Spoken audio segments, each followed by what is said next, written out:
Hello, they say those who are the closest to you are the ones who can hurt you the most. In this case, it might be stopping you from making history, or maybe doling out some retribution with a hint of humiliation. This evening, Limerick and Cork are playing for a massive title, and even still, it feels like more than that.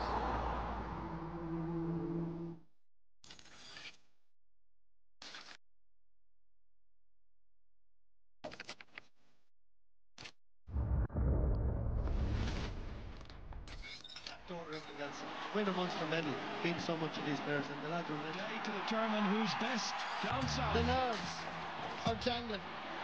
The hurling is exceptional, and the atmosphere.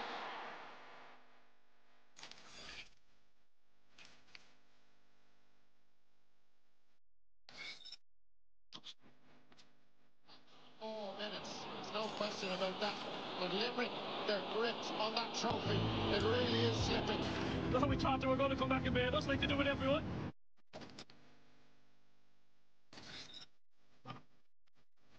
When you don't take your chances, it could come back to haunt you. This match feels like it's important. Yeah, and something tells me there's going to be lots of twists and turns yet. How does he do that? Beautiful.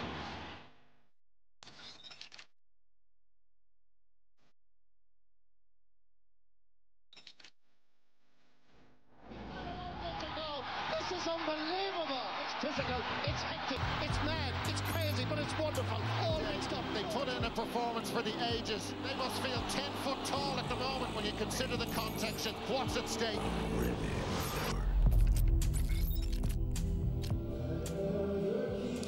For the first time in 11 years, Limerick and Cork meet in the Munster hurling final. Throw-in is at 6 o'clock. And it doesn't matter if it's a Sunday afternoon, a Saturday evening, glorious sunshine, wind and rain, or somewhere in between. Even with yet another hike in ticket prices, the people of Cork and Limerick, they come in their droves.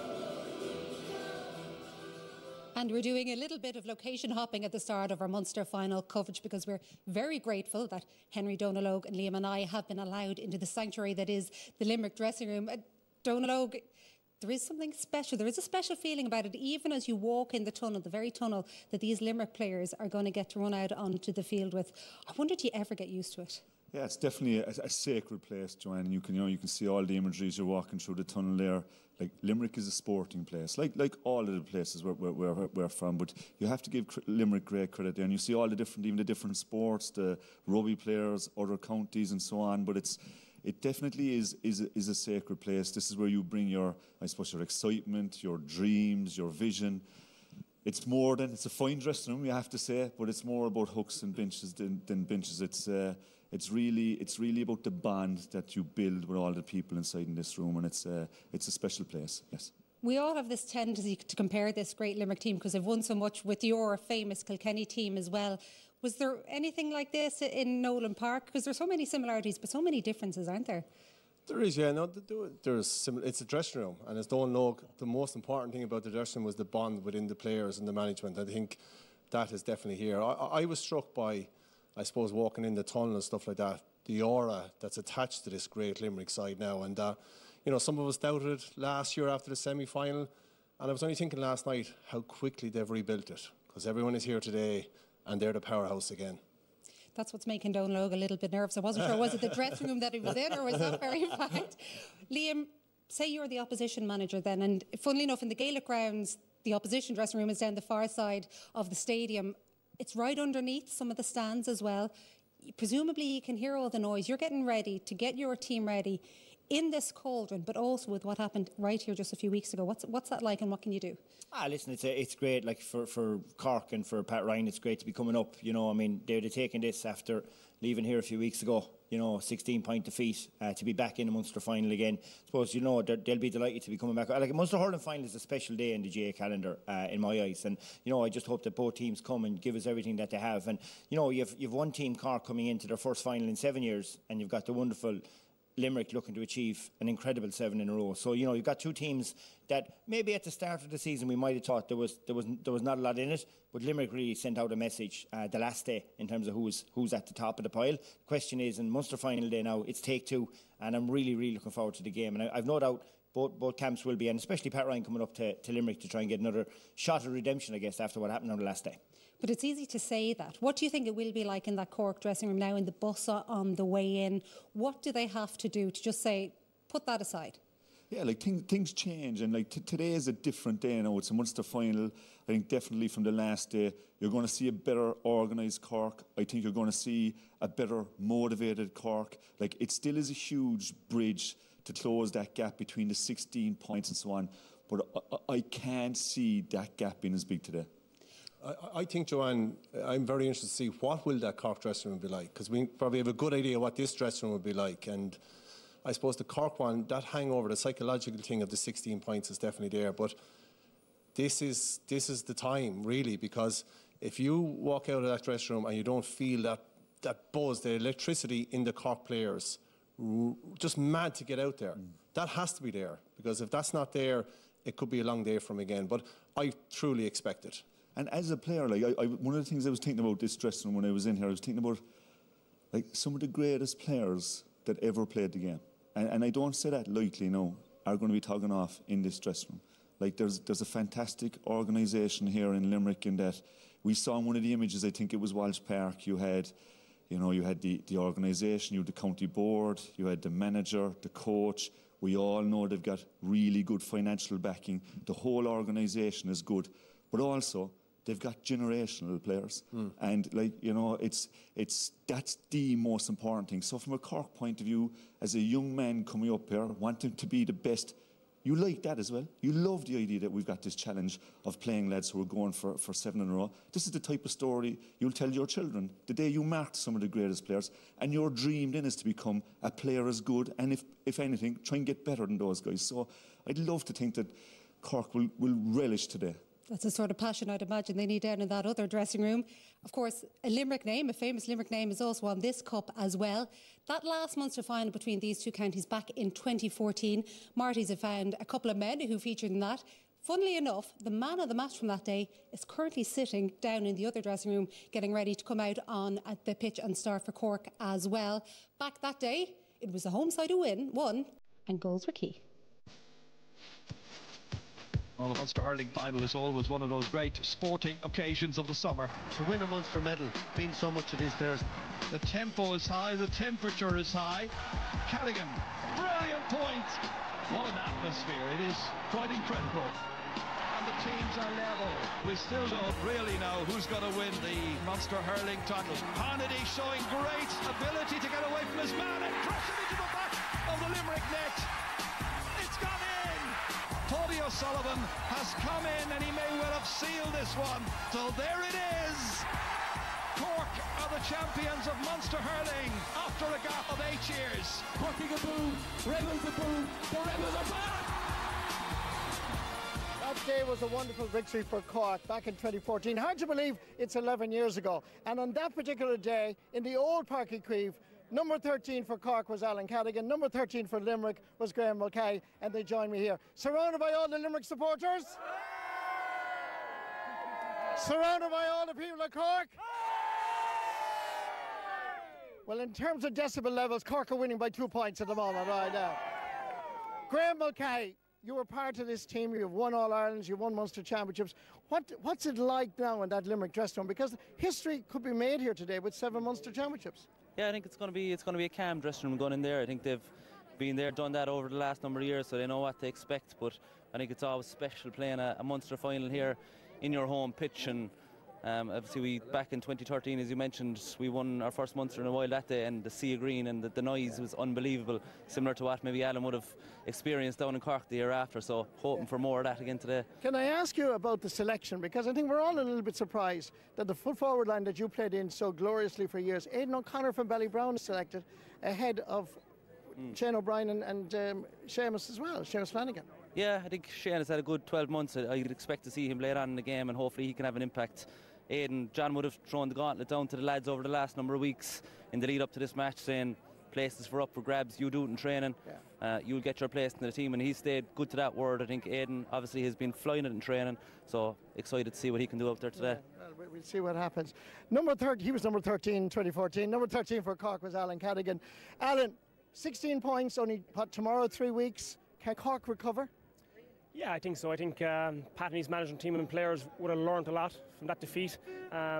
You were hearing all things during the week, and I think Pat kind of summed it up. Because the most disappointing thing from a Cork point of view was the level of defeat. I think you should never be ashamed to be beaten by this Limerick team, who I think probably will go down as one of the greatest teams in history. But I suppose, as you said there, it was probably that defeat of 16 points which really hurt, I suppose, the Cork supporters, and more importantly, Pat and his management team and the group of players as well. When you look at the Cork bench, you know, Rob Downey, Niall O'Leary, I mean, you have the players, but I'm surprised in some ways that they're not starting. Damien Cahalane, I presume, is going to mark Aaron Gillane. Yeah, and I was only talking to someone earlier that having those three fellas you mentioned there, especially Niall O'Leary, I think, you know, anytime that he plays Limerick, he kind of picks up Aaron Gillane. You can see the battle that they have and the kind of rivalry that they built up over the last number of years. And so that's what Munster Championship is. You kind of have to dive into your squad. And a couple of weeks ago, we were saying how strong Cork's bench was, whereas now, I suppose, you have 2 or 3 injuries. Now they're on the bench. The question is, how fit are they to come on and make an impact? But again, you've one fella down, next fella comes in, and you know, hopefully they can get the job done today. In a word, would you like to be playing today? Look around, absolutely. It's my first time experiencing a Munster final now as a supporter and as a spectator, and even walking down here towards Meet Yourself, you know, witnessing, you know, the colour of green, the red, for example. Look, you were saying to Graham there earlier that this is something that you'd miss, obviously. Do you miss it? Oh, absolutely. Like, yeah, the buzz, and you'd give your left arm just to be out there again today, but yeah. But at least you're here with me now today. That's so that's it, not as good now, Graham, in fairness. Number 13, 2014. Number 13, 2014 for Limerick. Who's going to win? Is it going to be Cork? Yeah!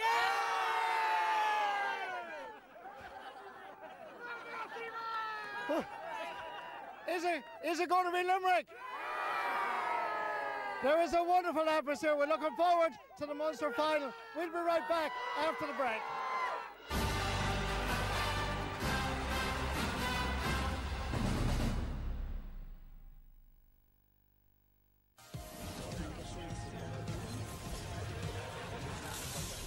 For more great shows, go to the RTE Player app on Sky.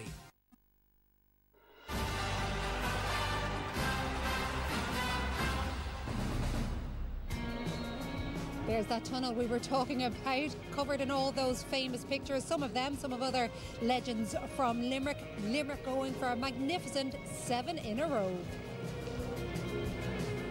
For Cork, a lovely touch from them. They're wearing the Dylan Quirk Foundation bibs, as you can see, over their jerseys, as they look for their first title since their last Munster final back in 2018, when John Myler's team followed up back-to-backs after Kieran Kingston had led them to the one the previous year. Let's get confirmation now of both teams with Marty. Thank you very much, Joanne. Let's start with Limerick. 15 years ago, Nicky Quaid made his championship debut as a midfielder for Limerick against Cork, but he's now, of course, an outstanding goalkeeper and won the first All-Star keeper, of course, in 2024. Look at that Limerick full back line. Sean Finn, Dan Morrissey and Mike Casey are the best in the business, and their battles with the Cork full forward line will be crucial and interesting. If you think the Limerick full back line is top class, take a look at 5, 6 and 7. Dermot Burns, Kyle Hayes, Barry Nash. They really are superb. As expected, Adam English has developed into a top-class hurler and is now a first-choice centre-field partner with Will O'Donoghue. The wonderful Cian Lynch captains the team from the centre-forward position, with Garrod Hegarty and Tom Morrissey, as normal, on the wings. It's a huge day for Aidan O'Connor, who starts in the championship for the first time. He's the surprise choice at full forward, keeping Shane O'Brien and Seamus Flanagan on the bench. Aaron Gillane and David Reedy, as usual, are in the corners. The Limerick squad is so strong. Just look at it. Peter Casey, Declan Hannon, Barry Murphy, Darragh Donovan, Carl O'Neill join Shane O'Brien and Seamus Flanagan. All will be first-choice players in any county. The Cork goalkeeper Patrick Collins is from Ballinhassig and has been first-choice keeper for his county since 2021. 32-year-old Damien Cahalane is named a right corner back instead of the injured Niall O'Leary, and consequently joins Owen Downey and Sean O'Donoghue in the Rebels full back line. The influential Rob Downey is again an absentee from the starting 15, so Kieran Joyce continues at centre-back with Cormac O'Brien and Mark Holman at 5 and 7. Tim O'Mahony and Darragh Fitzgibbon resume their centre-field partnership against Waterford, and is probably the best midfield combination with the Rebels. Today will tell a lot. It's a massive day for Dermot Healy from Lisgould, who starts in the Munster Championship for the very first time. Shane Barrett leads the attack with Seamus Harnedy to his immediate left. The Cork full forward line is still one of the best. Between Patrick Horgan, Alan Connolly and Brian Hayes, they have scored 7 goals and 48 points in 4 games. Niall O'Leary and Robert Downey recovering from injury and unable to start, but are named in the substitute list. Conor Lahan, Shane Kingston, Jack O'Connor and Robbie Flynn are amongst others available. The referee is Tyler Walsh. Just look at those pictures there and look at that, Liam Sheedy. That is a lovely touch, isn't it? We know that Limerick and John Kiley have been great supporters of the Dylan Quirke Foundation as well, but it must mean so much to the family to see Cork lining out today wearing those bits. Yeah, I think it's fabulous, you know, and again, I think the work that's been done by Dan and Hazel and all of the Quirke family and the foundation is like 10,000 kids, boys and girls, were tested last year, and they're going to do 10,000 tests again this year, and they're not just going GA, they're going into athletics and all other sports. So again, if it saves lives, I just think the work that the foundation are doing is absolutely incredible, Joanne. It is absolutely phenomenal. I don't think anybody would disagree with that. Let's have a look ahead to this evening, and let's just cut straight through it, Donal Oak. There's one man who just pulled all the strings, as he tends to do when Limerick are on top the last day. It was very interesting to hear what Cork's people who went in front of the media had to say when they were asked about it, because usually there are all these platitudes of, oh, we're concentrating on every bit in the game, but Shane Barrett, Wayne Sherlock, Pat Ryan, they were all very, very straightforward about. Pat Ryan said, I don't think you can stop the great players, you can try to limit them. The key is trying to win the other battles. Lynch cut us open, said Shane Barrett. It's his ability to bring others into the game. Wayne Sherlock said something simple. You've had a really close look at the first half where the damage was done. Yeah, look, he was in charge of the orchestra the last day, that first half. You can be sure that Cork have looked at this, but what you can't give, and it's easy to talk, is space. This goal here, Gillane, Niall O'Leary went to ground, Gillane came through and finished, but the origin of it was the space that Lynch had. The other aspect of it is you must make tackles that are telling. Kieran Joyce won't be happy with that tackle. Here, on the next one, now again, he's tight, but again, Shane Barrett passes without making that tackle. If you don't act, both individually and collectively, when you're marking him, you're in trouble. Again, back to here. Look at the space he has. He's creating that space. However Cork are going to do it today, they're going to have to act individually and as a team. And here's an example of both. Sean O'Donoghue was on him, lets him free. And again, Fitzgibbon's contact is not meaningful enough. But when you look at the first half, he only had 7 possessions, which isn't huge in itself. But the most important thing out of it was the outcome was 2-4. And direct assists were 2-2. Of the other 2 points that were scored, he scored one of them, and the other was another point. And he was only on the ball for 14 seconds, right? It's something we've heard about all the time. We know that, but it's still striking. If you were a young man playing the game, it's definitely something to think about. This guy on the ball for 14 seconds, yet had such an impact on the game. And you look at it, it's not strange that a player playing at centre forward in an invasion game is going to be playing all over the field. It happens in soccer, it happens in football, but that's the challenge for Cork today. Back to that 14 seconds. I was thinking if a Cork player met the Devil the night before the game, the last day, and the Devil says, look, I'll make a deal with you. I'll give Cian Lynch only 14 seconds of possession tomorrow. The Cork player said, done, tell me whatever you want. The only problem is, this guy's got a deal done with the Angels over the last number of years. Exceptional. Henry Shefflin, follow up on that, would you? Well, it's very hard to follow up on that, but the only thing I will say is that in those clips, I think the biggest thing was that you're tight to him, but you're not making body contact, you know, so you have to get in there. And the word of being hard, of being tough, that was what was coming into this Cork team. We didn't see that 2 weeks ago. And he is a magician, but you can't give him time and space. And you need body contact on it. The only thing is, if we go back to 2021, Liam, when you looked to have masterminded... We really have to go back to it. No, but you did. You had this 35 minutes where you seemed to have come up with the exact plan to shut him down when he was in hurler of the year form, and then the second 35... Yeah. He's a really hard man to quieten, but equally, you cannot give a guy like Cian Lynch the freedom in the park, but equally you can't expect your centre-back to be dragged up. I mean, Donald's heat map showed that this guy goes back inside the half-back line. You can't have a centre-back going back down to half-back line, but they have to do something around midfield. You know, would you rather see Will O'Donoghue on the ball, or would you rather see Cian Lynch on the ball? I mean, they have to try and find a way today that when he comes into that middle third, that he's tracked by somebody outside of the centre-back, because otherwise you lose all your structure. So that's the conundrum. They've had 3 weeks to think about it. The question is, what will they do to deal with it today? Because if he He's 7 assists and sets up 2-4 in the first half. The writing's on the wall for Cork. Especially when he's got that deal with the Angels done. And of course, trying to curb his influence, it's just one issue for Cork to address. Brendan has some other ideas on some of the others at the moment. He's right where the action's going to happen, alongside Damien. Yeah, down here pitchside, Joanne. Brendan Cummins, the All-Ireland 20-winning manager beside me.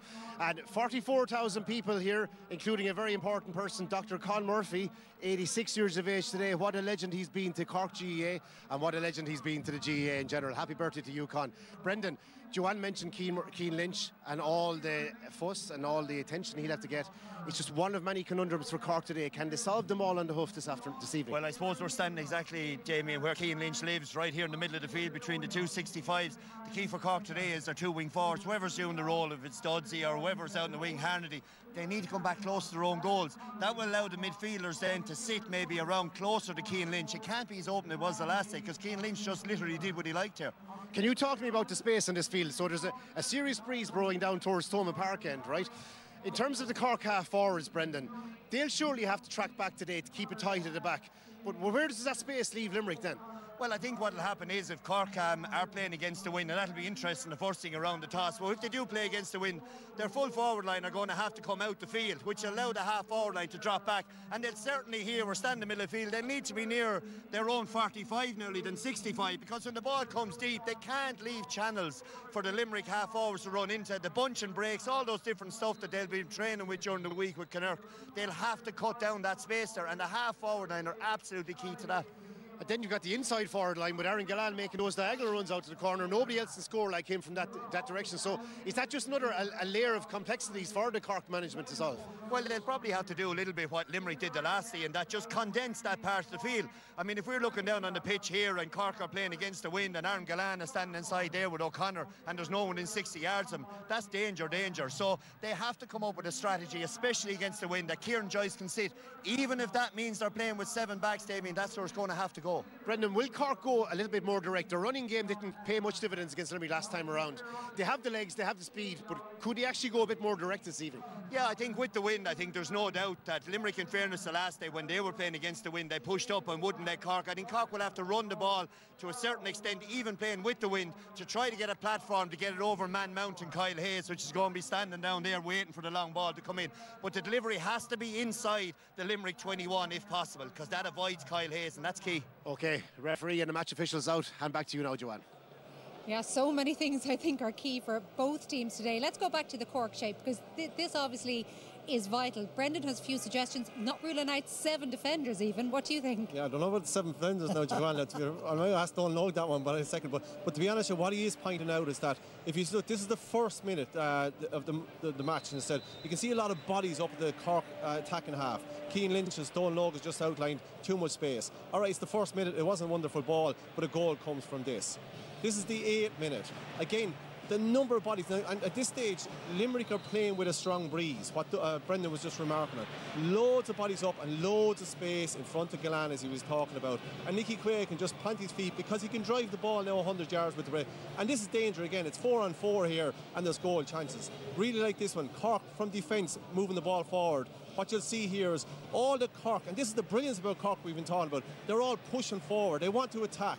Limerick win it, they give a 1-2, they take their time. Love the movement of David Reedy to pull players away. We're seeing the movement inside, and it's left again with Shane O'Brien and Gillane 2-2. Wins this ball, there's a goal on again. Like this, puckouts are going to be very important. Patrick Cornells. I've highlighted Darragh Fitzgibbon. Watch him here. He attacks this break and he goes zooming forward. Kyle Hayes get one flick of the ball. There's 5 Cork players taken out because they're so attack-minded.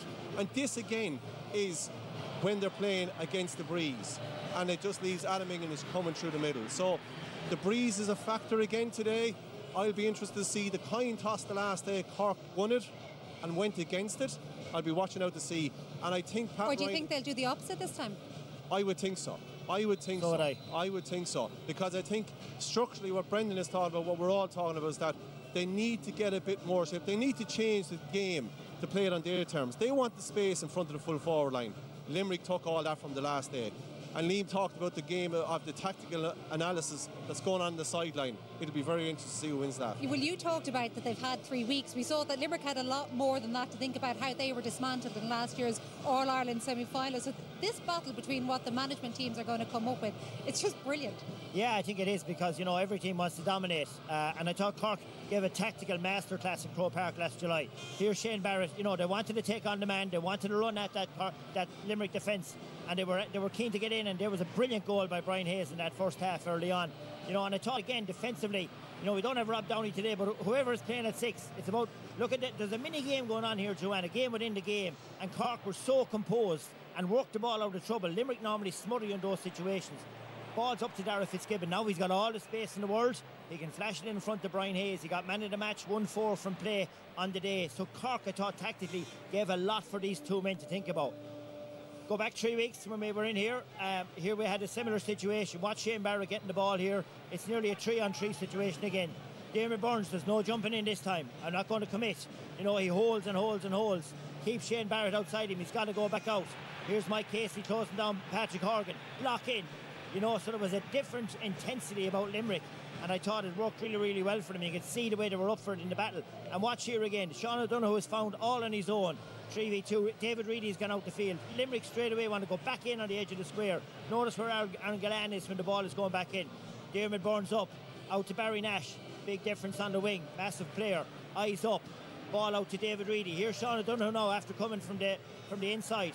And watch where Aaron Gillane is. He switched sides, so the movement inside was exceptional. He could have went down here, Joanne, and done a press up, and eventually picked up the ball. That's how much time he had and space he had. And he cracks over a great point. So Limerick completely turned the tables on what happened. And watch John Kiley all the time he was telling his players, go back, go back, go back, mind the house. And they squeezed Cork, and they didn't give them any space to get into that inside foul line. So day 3 today, who's going to dominate? Because I think if either team have the capacity to hurt you, if they're allowed to play to their strengths. And of course, key to all of that, as always, Donal Óg, are the goalkeepers. And Patrick Collins, is he just under massive pressure today? Well, if you look at both teams, like Nicky Quaid is one of the greatest goalkeepers we've ever seen, if not the greatest goalkeeper playing the game. But I often think about him. He is looking out at a very kind of he has an advantage in terms of, if you look at even today, you've got the movement that's always there. You've got the likes of Haggerty, you can go old-fashioned, and you've got the movement, the Lynch that we spoke about. Morrissey is good. You've got all the players, even if you're going short, you're hitting the ball, you can get away with hitting not a great one to the likes of Hayes and Burns, and they're so good at hurling and so controlled, they'll get out. But from Patrick Collins' point of view, Patrick Collins has been very good in a lot of games over the last couple of years in terms of those puckouts. The pressure comes when your teammates, because it's your teammates dictate a lot of where the puckouts go. They actually have huge control over the direction and the way the ball is hit out. So it's critical. Yes, there's fierce pressure on Patrick, but there's as big a pressure on the rest of the Cork players to give him those options. And if there are 50-50 balls, to make sure you fight tooth and nail for them. OK, we do have so much more to discuss in relation to this, even though throw-ins not too far away. Limerick looking to extend that record that they took from Cork, by the way. They're looking to make it 7 in a row. Cork looking for that first since 2018.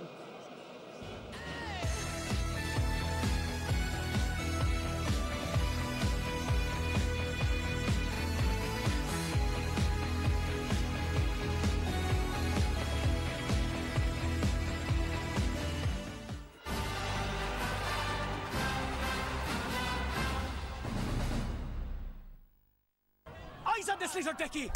That fella is the reason they made me yellow. Where there's hurling, there's Centra.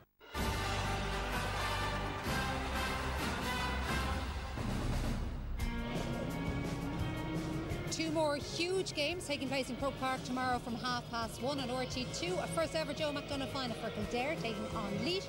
Then the latest Leinster final between Kilkenny and Galway. And as always, all the highlights and analysis on the Sunday game from 9:30.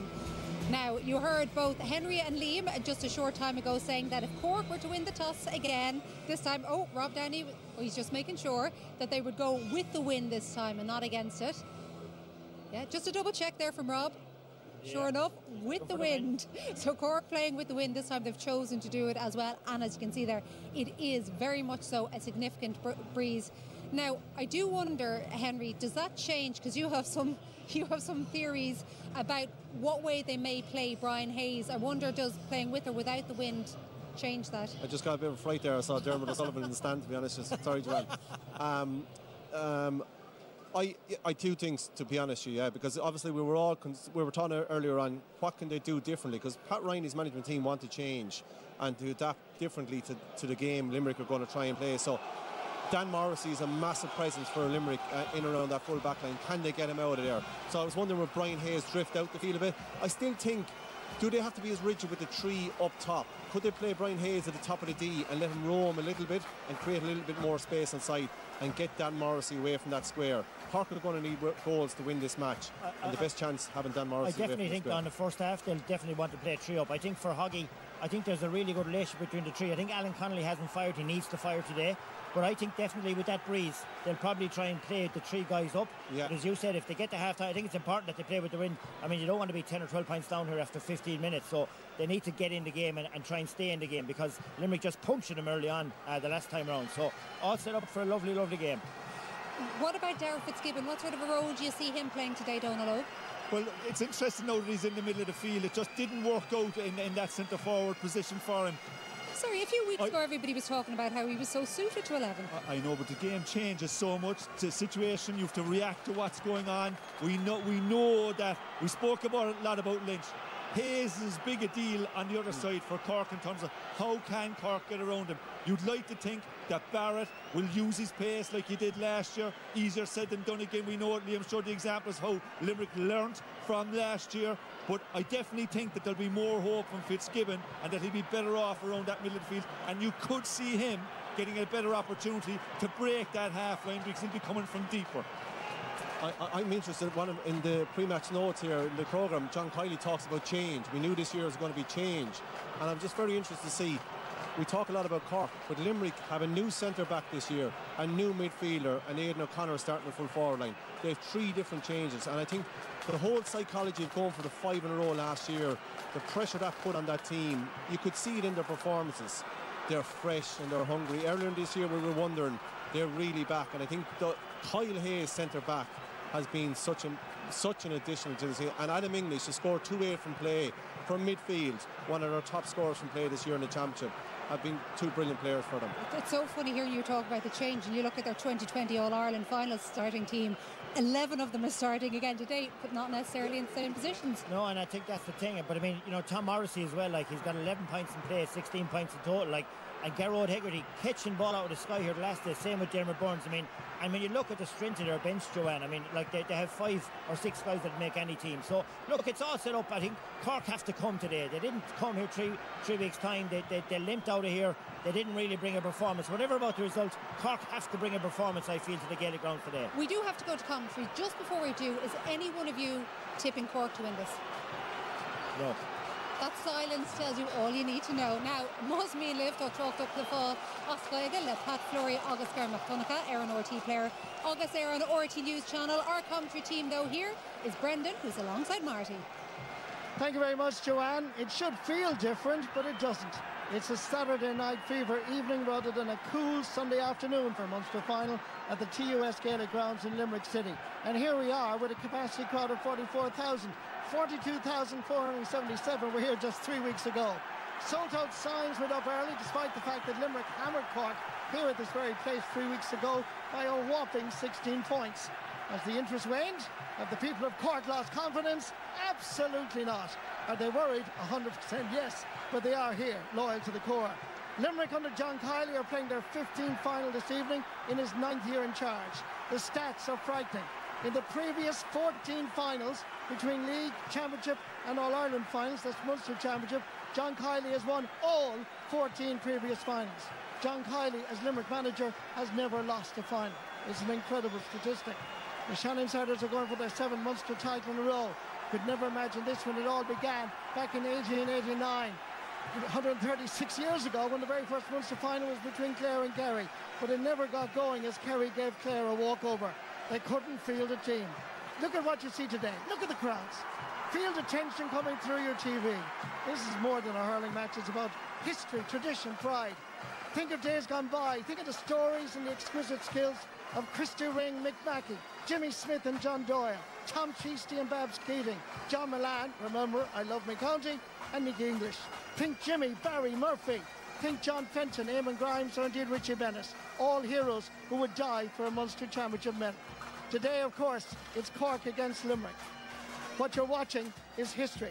Can Cork stop the 7 in a row? And today, right beside me, is a man who guided his county to an All-Ireland Under-20 title tonight week, actually, Brendan Cummins. And thank you for letting us into the dressing room afterwards. Brendan Cummins, your thoughts? You've been on the pitch, now you're up here. What are you expecting? Yeah, expecting an absolute battle. And Clem Cork lads down there, they've gone into the little huddle after the parade. They're going to have to bring unbelievable fire here today, Martin. They know it. They won the toss, is what Pat Ryan would have wanted, playing with the breeze down into the left to right as we look on our screens there. Just behind that goal, you can see the flags coming off. But big moments now leading in. A lot of pressure down on that pitch, Marty. What a picture. What a scene. Limerick City in county is at a standstill. John Kiley going for the 7 in a row. The atmosphere is truly electric. It is wonderful. The people of Munster, the people of Ireland indeed, but particularly in this province, simply love their hurling. Can Cork come up with a plan to deprive Limerick of what they got 3 weeks ago, which was an electrifying start? Today, they've won the toss. They are playing with the breeze. It's a very strong breeze, as Brendan Cummins can validate. Yeah, it's really strong down there, Marty, and Cork will look to make the most of it here in early days.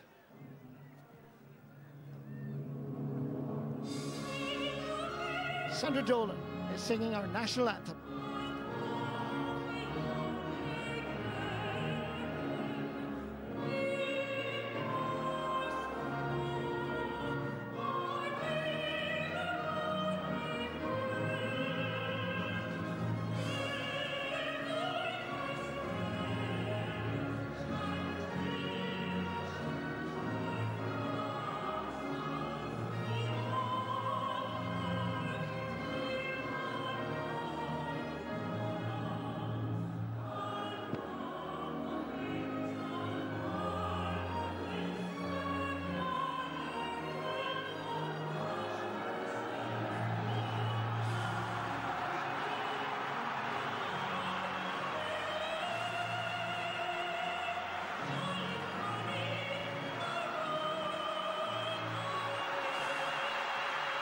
The picture tells the story. It's round 2 of Cork versus Limerick for the second time at the Gaelic grounds. The match referee is Tyler Walsh from Modeligo. His umpires are Tony O'Donnell, Paddy Walsh's father. Tony happens to be his uncle, Jerry Kelly, and Jerry Tobin. Indeed, his daughter, Tony's daughter, is watching on the TV. We say hello to Ellen. Away we go. Ball is thrown in. The Munster Hurling Final 2025 is underway. Cork playing from left to right as we look at it. Dan Morrissey under a little bit of pressure, trying to scoop it out is Alan Connolly. Footballers in Cork. Coming through for the first time in this Munster Hurling Final is Dermot Healy, who lays it off, and that is a wonderful score, and Cork have started brightly.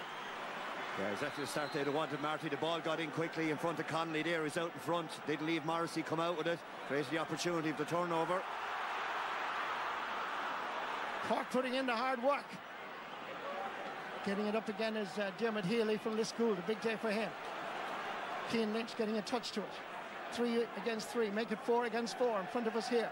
Trying to scoop it out is Kieran Joyce. On the stick is David Reedy. Laying it back into, oh, beautiful hands again by Cian Lynch. The tackles are going in. Over far is Kyle Hayes. Spreading it wide. Plenty of space over at the far side of the field. Gathering a little sidestep is Aidan O'Connor. First time starting in a Munster Championship. Aidan O'Connor from Ballybrown sends that to the left and wide. Yeah, Patrick Collins didn't want to get the puck out away quickly either, but again it was 1v1 inside. Cork will allow that, I suppose, considering they're playing with the Gael. Puck outs will be so important, crucial. We know Nicky Quaid has an incredible puck out. He can find his players short or long. Patrick Collins will have to do something similar.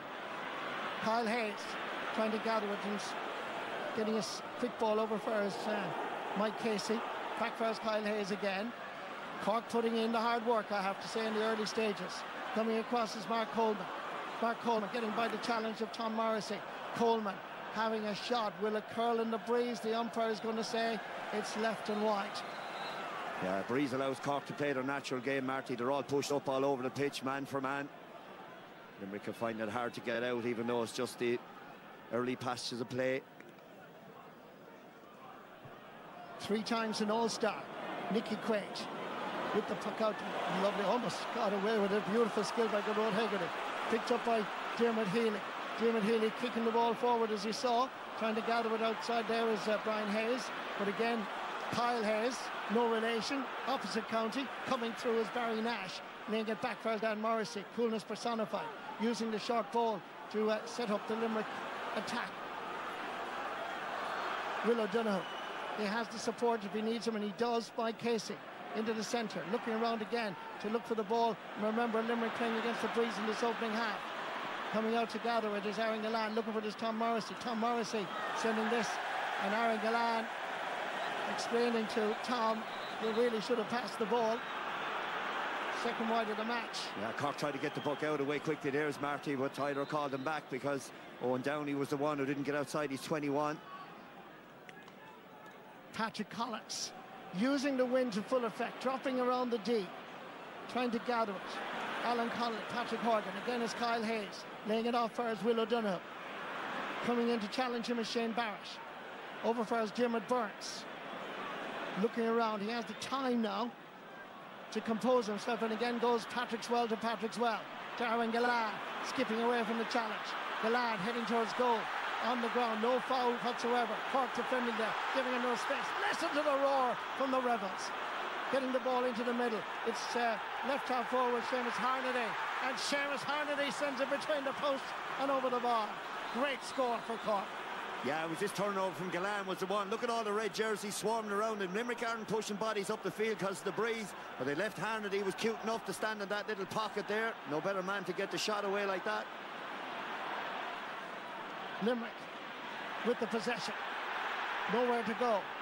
David Reedy giving it back for us Will O'Donoghue, flicking it forward for us Cian Lynch, slipping and sliding. Mark Coleman comes in to challenge. Cian Lynch has gone inside, ball inside, there's a referee has blown his whistle, he's given a throw ball. The referee blew his whistle immediately, Brendan. He did, to be fair, Marty, and Pat Ryan's below it. He's fair relieved because Limerick are running, or Cork are running the gauntlet. There's the pass, it just happens so fast. Any hand pass over the head, Marty, the referees are more inclined to blow it, aren't they? They just think it's not possible to do it. Little let off for Cork. Patrick Collins going for the long ball. They're dropping in. Nicky Quaid has to be on his goal line. Right under the crossbar. Good hands. Up for Gearóid Hegarty. Always available for Quaid. Then sends a diagonal ball over towards Cian Lynch. Cork have it once more. Good work on this occasion by Damien Cahalane. Getting by the first challenge. The second. Here's Harnedy. He's already scored once, trying to get away from the shackles of the Limerick man advantage being given. He continues on, and the referee is now going to give a free to Seamus Harnedy just inside the Limerick 65-metre line.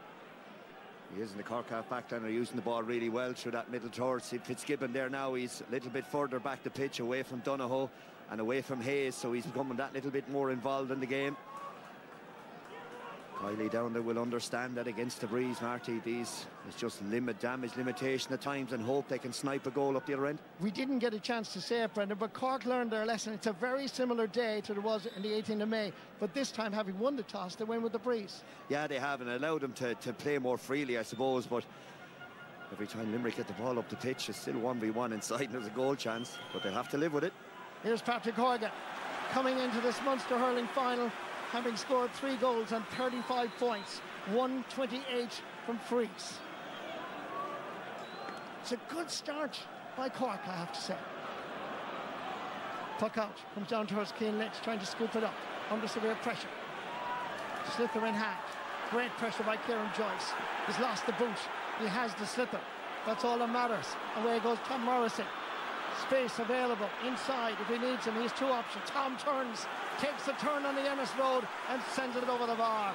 He scored 5 points against Cork the last day, and he started well here. His first real opportunity. But look, he had options available. It took 6.5 minutes before Limerick got their first score. Yeah, well done, Shane Barrett there. He was the one who tracked back from the middle of the field. He's returned to his centre forward or on midfield position there now. Great work rate from him to turn what goal into a point. Patrick Collins goes down the middle, but he just hit it a little bit too hard. Will O'Donoghue gathers it. Over first, Tom Morrissey. Tom Morrissey sending it in towards Alan O'Connor, but it's Aidan O'Connor, but it's picked up instead of low ball. And away goes Limerick. There's an opportunity. Here comes a shot. Oh, Patrick Collins! Brilliant save. A real rasper of a shot that was saved by the man from Ballinhassig, earning his keep. He brought up some great saves last year that helped Cork get to the All-Ireland final. Limerick, however, take advantage of the clearance and to get the point. That's a very good score. Yeah, Aidan O'Connor has announced the fact that his Munster final nerves are well out of his system after the first wide. It's a good save here from Collins. Imagine Adam English got plenty of time. He could plant his feet 15 yards out to get a swing at it, but good save. Again, Patrick Collins goes for distance. No short puck-outs when you're playing with a very strong wind. Cork have it. Almost had it with Dermot Healy. Kyle Hayes over for Cian Lynch. This time, taking up the responsibility is Cormac O'Brien.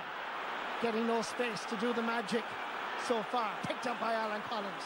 Alan Connolly, nephew of Jim and Tom Cashman, rolling that ball in. Coming across is Brian Hayes. Somebody has lost a hurley is Brian Hayes. Picked up by Sean Finn. Over first Barry Nash.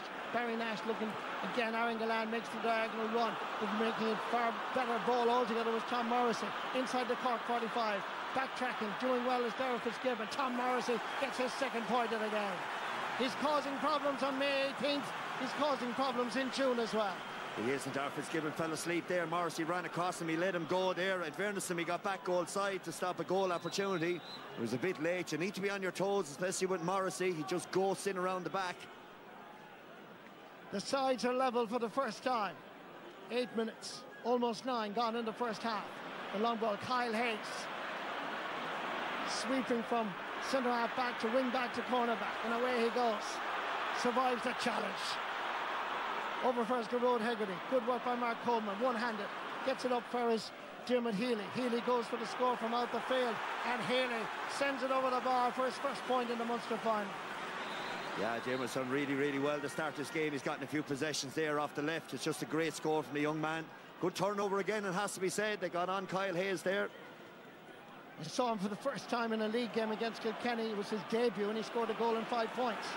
Cian Lynch doing well under severe pressure, looking for the free. Will O'Donoghue comes, gives a quick ball. Cork attack the ball. Good work by Owen Downey.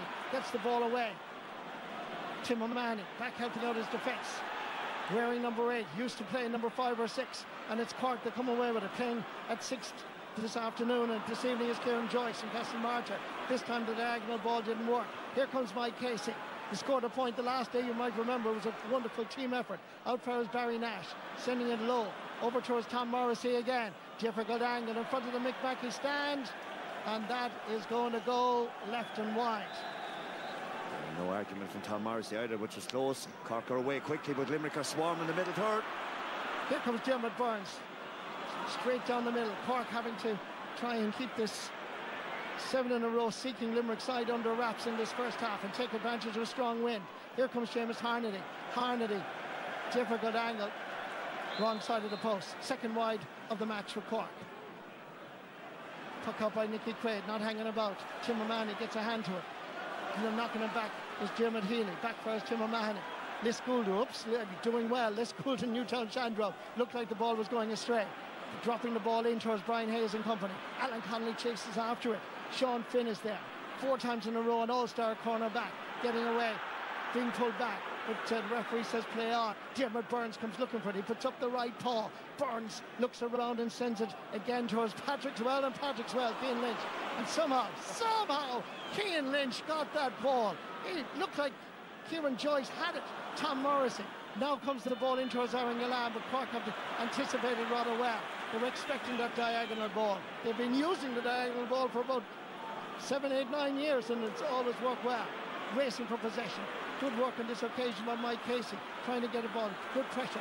Here comes Dermot Healy again on the turn. Not bad for a Munster Championship debut. Wonderful play, starting for the first time. Great score. Yeah, he's got a bit more central as well. Dodgy has, and anytime he gets to swing the hurley off that left, Marty, he's really, really accurate. Puck out from Nicky Quaid is aimed at Gearóid Hegarty. Picked up instead by Cormac O'Brien, one of two Newtown Shandrum players. The other being Tim O'Mahony. Sideline ball going to go to Limerick.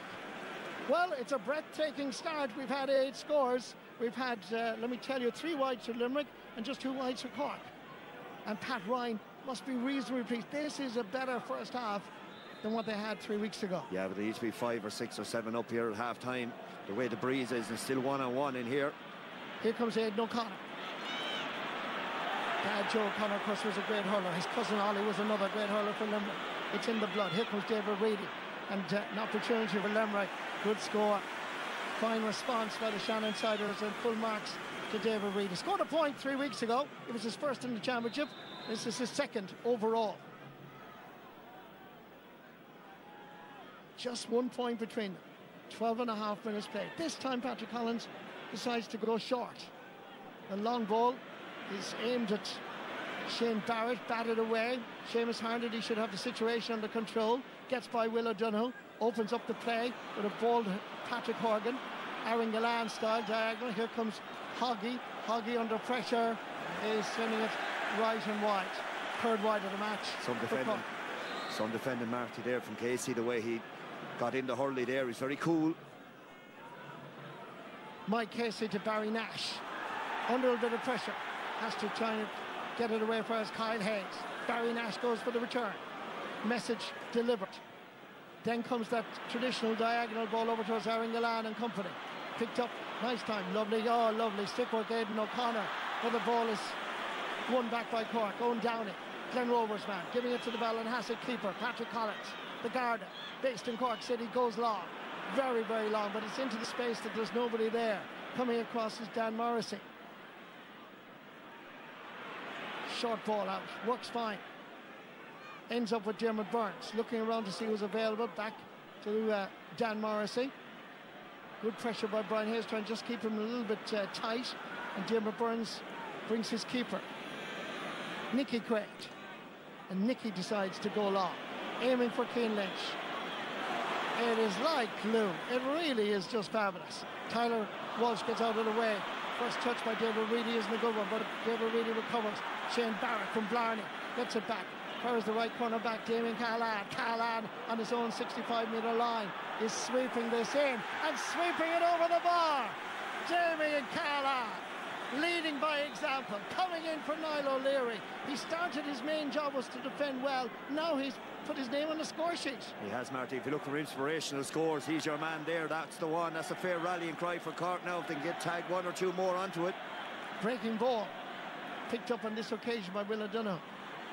Looking around is Adam English from Doon. Going long in towards the corner. Limerick might need the support outside, but maybe they don't. Nope, ball is wide. Oh, they'd have pushed them. Just the first touch there, in fairness to Aidan O'Connor, just got away from a small bit, started to run into traffic. Cork are able to deliver the ball long here now, which is a help. Short ball again to Sean O'Donoghue. Runs on kindly. From a Cork point of view, Seamus Harnedy. Opportunity for great defending by Limerick, but Dermot Healy is still there, coming in on the end line. Here comes Nicky Quaid.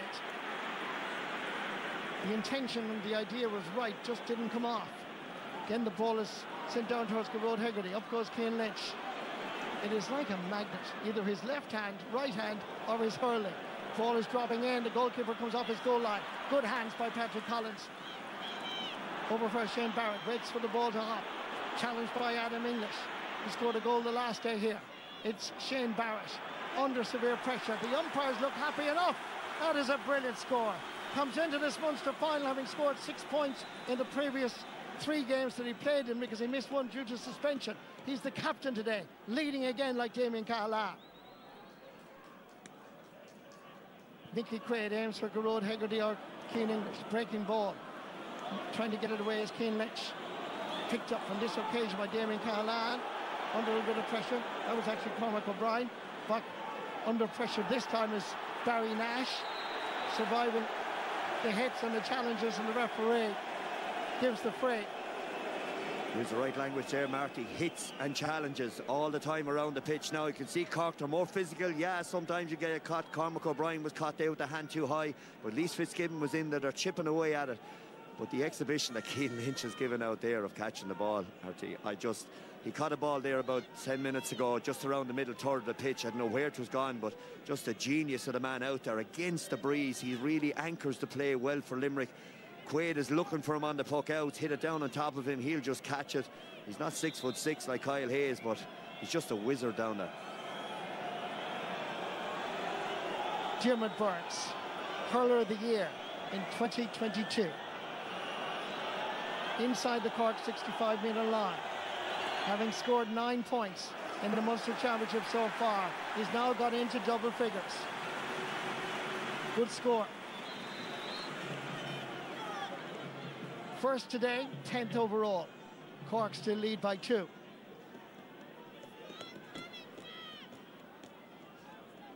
Patrick Collins looks at the various options, aiming for Seamus Harnedy.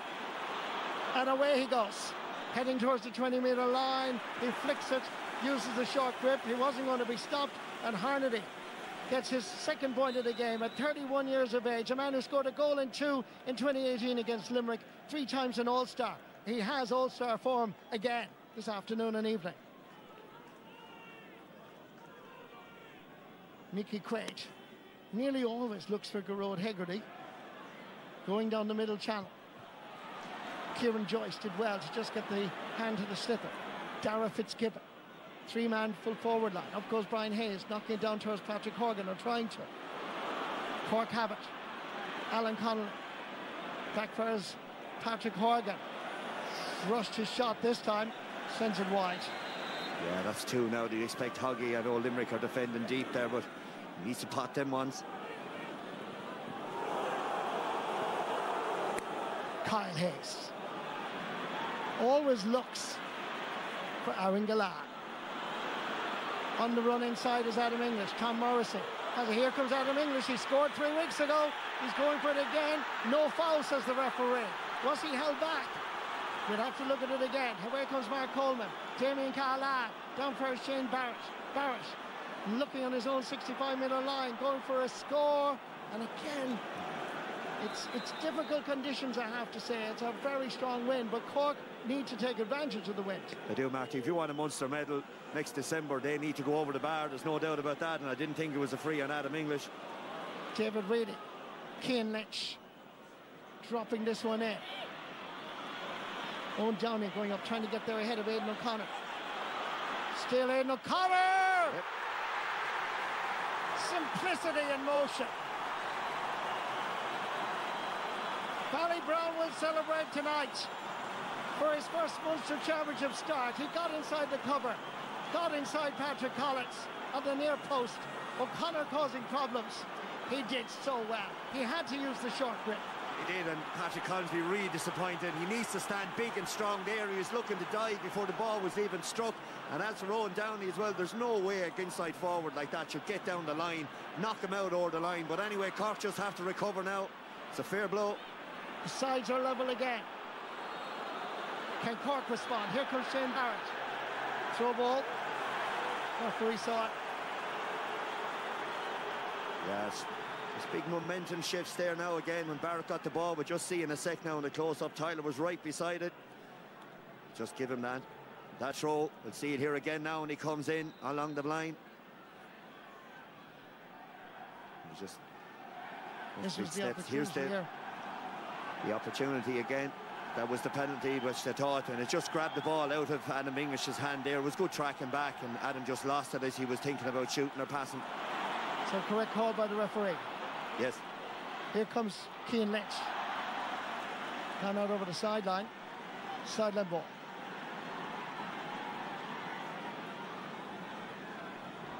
Going to be taken by Tom Morrissey.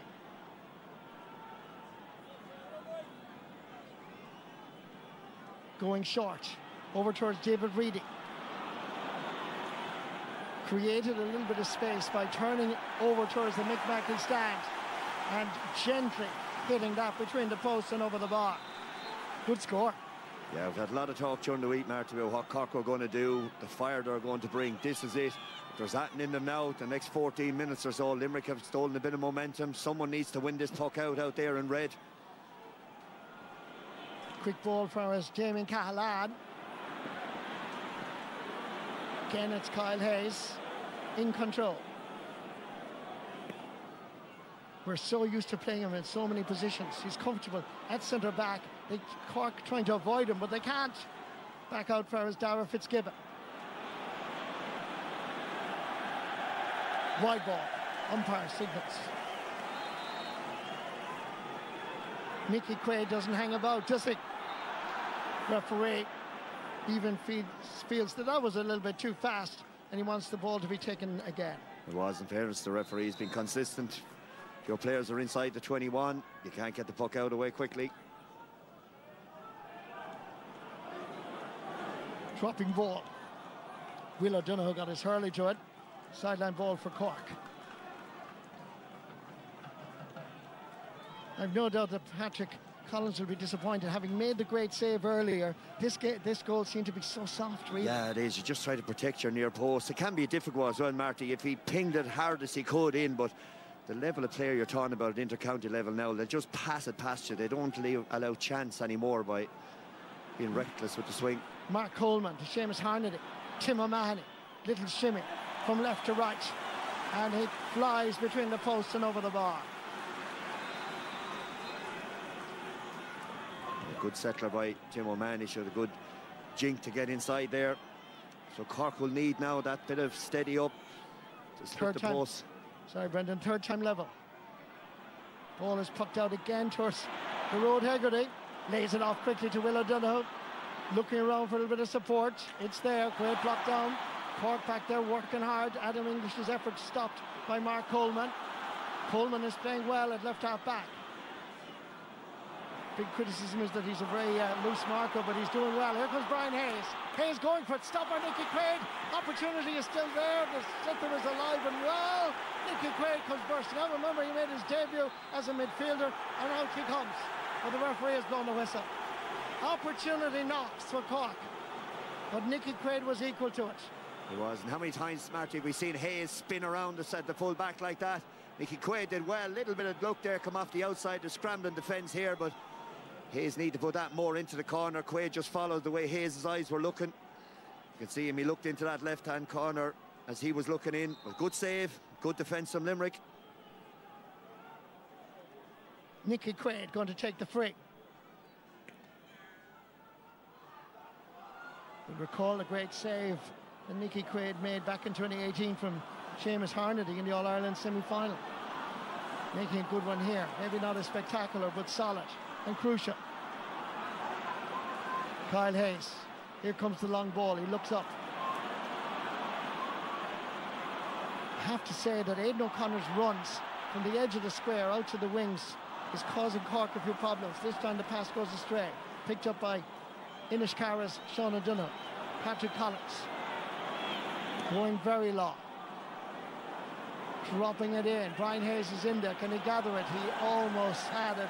His fingertips touched the slither, but the ball is wide. We're talking about fine margins in there, Martin. In fairness to Hayes, the size of him, he ghosted in around the back, and Collins knew it, and he nearly picked him out. Ken, it's been working for years, so why change it? Nicky Quaid to Gearóid Hegarty. David Reedy with the diagonal ball. Over towards Aaron Gillane. Twisting, turning. Sean O'Donoghue with him. He turns around and he knows it's over the bar. It's beautiful to watch, particularly if you're from Limerick. Some option to have that big left paw of Hegarty, or it goes in Cian Lynch. The net result then is obviously Gillane gets one-on-one with the inside defender. No matter who you are, he's got unbelievable feet. Left or right is the same difference. Decided that time he's going to hit it over the bar off his right. The capacity crowd thoroughly enjoying this Munster hurling final. Patrick Collins going long again. Hopping in. Here comes Patrick Horgan. Oh, nice pickup. He has it the second time, trying to go for head towards goal. Was he fouled? Limerick are all over him. Gets it out for Brian Hayes. Looks like a front foot challenge. Here comes the shot. And Shane Barrett into the back of the Limerick net. It's his first goal in the Munster Championship 2025. And Cork go back in front by 2 points. Here comes Barrett in an old-fashioned first-time pull along the ground. It does work in 2025. Ground hurling. And away comes Gearóid Hegarty. Hopping the slither on the ground. Hegarty looks around in his rearview mirrors. He has Cian Lynch to his right. Here comes Gearóid Hegarty. Oh, good save by Patrick Collins. Second good save. We forgive him for the goal being conceded. Great save. Cork responds. Seamus Harnedy sending it along the surface. Away comes Alan Connolly from Blackrock and the south side of Cork City. And Connolly will raise the first white flag for him in this Munster final. Cork smiles, Cork joy as they go in front by 3. Yeah, that's more like it from Cork now. Again, they found their mojo again. His Hegarty shot as Collins a great save again. It's a nice height for him and he did really, really well. But the important thing is he trapped it close to his body. He didn't push it away for an oncoming forward. Puck out again is between Kieran Joyce and Cian Lynch. Kieran Joyce, even on the ground, he was doing his best to gather it. Cian Lynch calling for it is Big Will from just down the road in the Pearship. Will gives it over to us Adam English. The midfield combination of 9 and 8 for Limerick. Adam English turns around and sends that over the bar. Excellent play by the Dune man. Again, there's that man Cian Lynch who set it up. There's Adam English has finished there. It was all the hard work was Lynch. Got the original, won the original ball. Disappointment with the puck out going over the sideline direct. The idea was right, to be fair. But Pat Ryan must be reasonably happy. I know he would want in the next 8 or 9 minutes to get a more substantial lead, having that strong wind to his back. John Kiely in his 9th year in charge. Nicely worked this time by Cormac O'Brien, making it available for Shane Barrett, and Barrett is now beginning to throw back the shoulders. The speedy Gonzalez from Blarney has an engine, but my word, has he got an array of wonderful hurling skills. Cork were giving us the response to the question we had 5 or 6 minutes ago, Marty, about what they were going to do. They've responded really, really well. The shots have been going over the bar now in the last few minutes. 3 points between them. The Road Hegarty went up for the ball. Slither bouncing all over the place. Off the back of Owen Downey. Comes far as Mark Coleman. Coleman far as Seamus Harnedy. The experienced boys are playing well. Limerick have the situation under control. Well, I was about to say that situation in control. Arriving in was Alan Connolly and Kyle Hayes. Quick hands, quick use of the hurley, pumping it into the space. Coming across is Tom Morrissey. Mark Coleman scooping it up, looking around, heard the call. Plenty of players available. One of them happens to be Dermot Healy. He's already scored 2 points in this Munster final. Dropping it in towards Patrick Horgan and Brian Hayes. Hoggy at the end of it. Here comes Brian Hayes. Surely Patrick Horgan is fouled. Referee says play on. And that's why the Cork supporters are letting their feelings be known to the Waterford referee.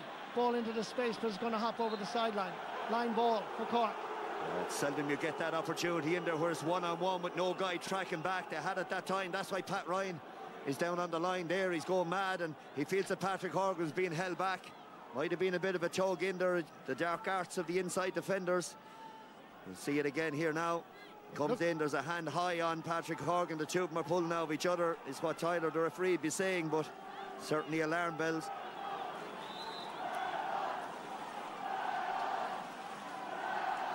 Paul Kinnerk and John Kiely discussing along the sideline. Half an hour played. It's been really enjoyable. 3 points between the teams. Referee blows the whistle for free on Seamus Harnedy. And there is an ironic cheer from the Cork supporters saying thank you Tyler Walsh for the free. Yeah, no doubt on this one here. You can see the right hand on his back, but if you're Pat Ryan down there now, you're saying to yourself, if we can make this 5, maybe 6, maybe sneak 7 here and go in at half time, it's certainly, you're in a bit of business then.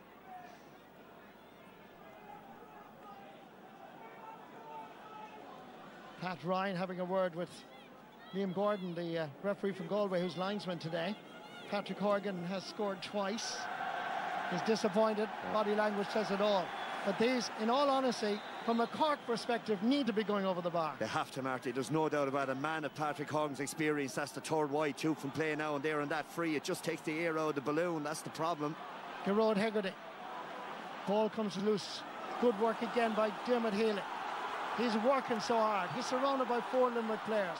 Loses the possession fair and square. Cian Lynch, the pass goes astray. Mark Coleman will try and open it up, flicking it into the centre, over towards Cormac O'Brien. Under 20 All-Ireland medalist back in 2020. Over for his Dara Fitzgibbon, the Charleville man. Sets it high, but sets the umpire, Nicky Quaid. Great hands again under the crossbar. Over for his Kyle Hayes. 3 points between them. Going long again. Cian Lynch underneath it. Beaten very rarely, but full marks to Kieran Joyce. And Castlemartin man having a right old battle with Cian Lynch. Over first Shane Barrett. Barrett is sending that again to the left and wide. In terms of wides, Cork have registered 9, while Limerick have 4. Gearóid Hegarty being pursued by Darragh Fitzgibbon, and Gearóid Hegarty, what a point, under severe pressure. He gets his first point in the Munster final. You can see Fitzgibbon half laughing there in the background. It's just ridiculous against the breeze the way it is there to push Fitzgibbon over. Fitzgibbon did everything he could, Marty. Got back again, put that man in your shot under pressure. Just clipped it over the bar. 2.5 minutes to go to the break, or thereabouts. 2 points between the teams. Cork playing with the wind in the first half. Great hands, Brian Hayes. Getting inside the cover. Alan Colley, Nicky Quaid comes out, spreads himself wide, pulls along the ground, and right across the face of the goal. It's still alive. Slither picked up by Patrick Horgan. Giving it back outside to Shane Barrett. Laying it off. Charnady comes in the run. Advantage being given. Backfires Shane Barrett, and Shane Barrett will register another point in this match. It's a goal and 3 points for the centre half forward for Blarney. Yeah, I just wonder, Marty, there, I know here's the opportunity. Hayes pulled it and went straight across the goals. When Barrett had it here, the ref had his hand up. I think he could have seen the referee taking the advantage and went for a goal. It's just small little things. Glad to get the point, but there was a free shot at Nicky Quaid there. Puck out from Nicky Quaid, comes down for us David Reedy. They're spreading the ball from one end to the other, but Cork have anticipated it this evening. Good work. Into the centre towards Tim O'Mahony. Back for us Sean O'Donoghue, going long. 2 against 1 up here. Patrick Horgan is the second. Brian Hayes has gone inside. Limerick recover. Here comes Patrick Horgan and sends this between the post and over the bar for his 3rd point of the game. John Kiley's not going to be happy with that one there. Just as Horgan got the ball, to allow the ball to be hit through, he'd claimed that Hayes got a flick in the side that it flicked down onto the Limerick defender's head with the hurley. That's what's going on inside there at the moment. They're looking at Mike Casey just to let the ball through. Kiley's below us there with his hands out speaking to the linesman. Hayes is doing everything he could to let the ball through. You see it here and it comes in. Did a flick back there to let it through for Hoggy.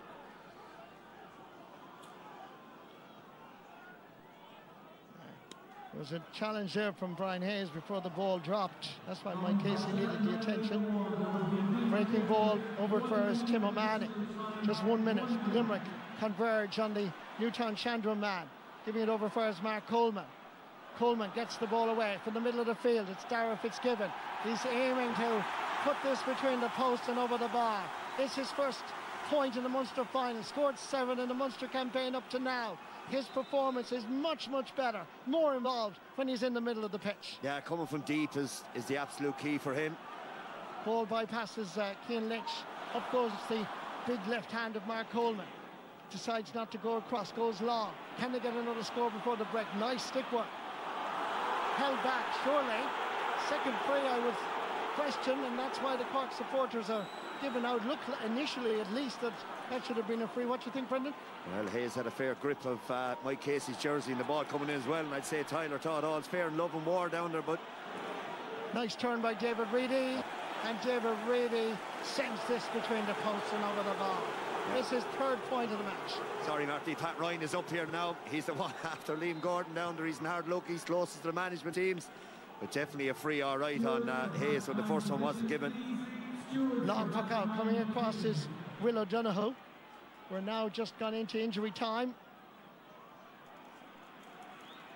And Limerick cleared their line.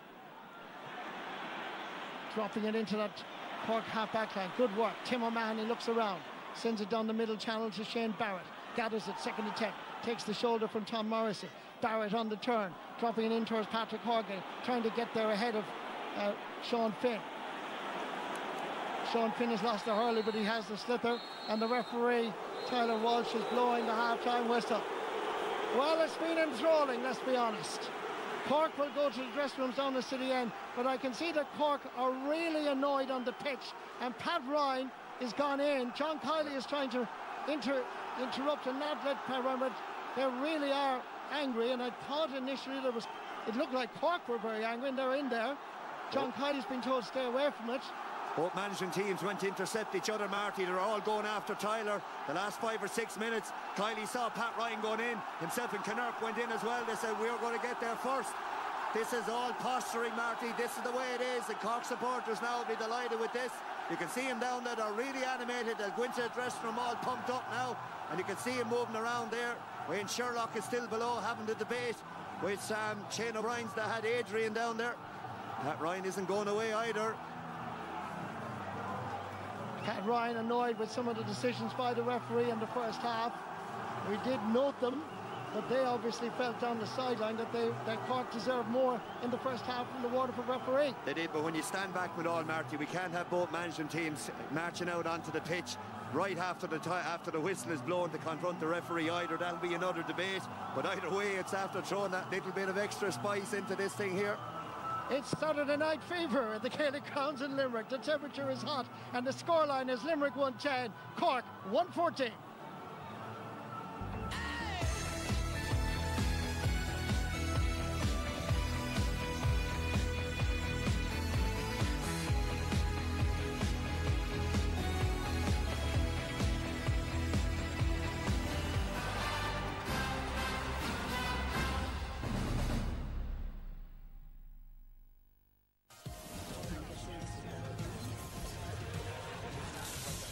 For more great shows, go to the RTE Player app on Sky. That fella is the reason they made me yellow. Where there's hurling, there's Centra.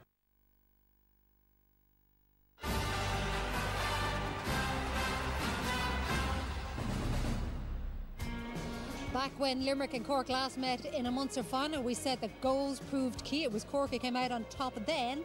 Well, it's one apiece in terms of goals to this evening in the Gaelic Grounds. One each for Limerick, one for Cork. It is Cork who are on top at half-time by 4 points, but as you heard Brendan say many, many times there in commentary, there is a huge, huge win. So is 4 points enough for Cork to take into the second half? We'll look at some of the key stats from that, including Cork's own puckouts won, because we know that's where they struggled the last time, 8 out of 15. Mind you, Limerick only have 13 out of 24, and turnovers won, and this one could be key, 21 for Cork. We'll get to that with Liam in just a moment. Henry, first of all, what are your thoughts on how even it seems and how even it's likely to stay? Well, I think Limerick won the first quarter, Cork won the second quarter. I just thought it was brilliant, physical. You know, I know they went after the ref there at the end, but for us as the spectators, it's been just edge of the seat stuff. I just think I'm amazed at the dominance of Limerick in the air. The number of balls, the lads remarked on commentary, the way they were able to win the ball, that's a pure skill in itself, their domination. When it gets to the ground, Cork are starting to come into it. And, you know, there's been magnificent displays all over the field, so it's just set up brilliantly for the second half. Are you feeling confident as a Cork man? Cork have definitely brought a better energy about them today. You can see the way from the word go, you could see Joyce was trying to get tight. I agree with Henry in that first quarter. That was Limerick's quarter, but Cork came to grips with it. And I would say as a team, they had good energy in terms of how they were going after Limerick and trying to disrupt the way they want to play it. And we talked beforehand, that was one thing. The other one was what way they would set up, what way was their shape. There seemed an awful lot of space in that Cork defence at times. Yeah, well, we can definitely see it from here. Like, who would be a fullback in the modern game? You can see the problem with creating that space there is that there was a number of occasions whereby Limerick were able to get in behind. Almost twice there that it happened in terms of, again, look at you here, see here, like that's a huge space. Henry pointed out almost a replica of this before the game started. And Tom Morrissey, we know Mark Coleman is excellent going forward, but it's not his forte in terms of defending going backwards. And Tom Morrissey a couple of times got free like this, and here's where those instances became a problem then. So looks here, Cian Lynch sets it up again, takes on his man Aidan O'Connor, finishes it with a bat into net. But if you watch that from behind, which hopefully we'll see again afterwards, we were looking at it here. Mark Coleman, because Tom Morrissey was left free in here, Mark Coleman was on Reedy. Then Coleman comes in here to cover Morrissey, who's in that space. Nobody follows Reedy then. It's a 2v1 against Joyce, and that's how Lynch got that ball, because it was a 2v1. So again, once the finish was good, but the origin of it was that problem. I just say I disagree with you a little bit. I just think they're with the wind in the first half, so I expected a little bit of space here. So to be fair, I take your point. And the last day we showed before the match, they were playing against the breeze, and that was their problem. So I think this time I'm okay with it because they went after the game a little bit. Obviously in the second half it's going to be different playing against Easy known you never played in the full back line. Well, you had a real goalkeeper. You were giving out about the cornerbacks there, you know. He caused plenty of havoc to a number of full back lines though.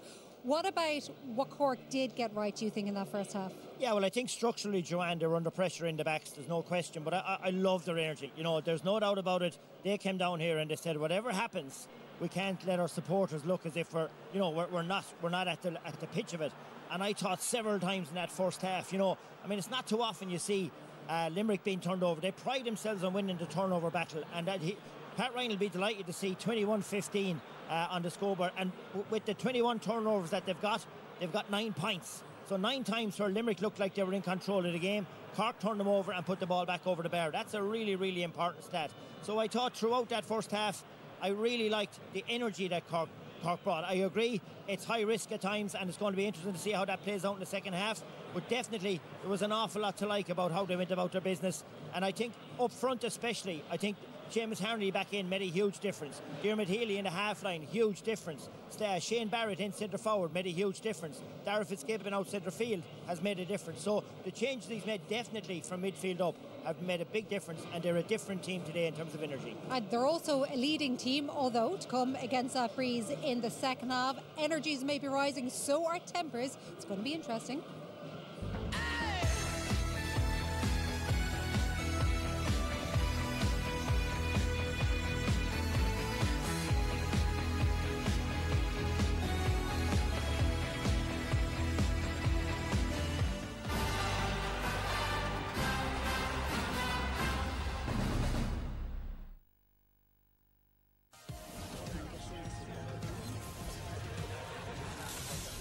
For more great shows, go to the RTE Player app on Sky.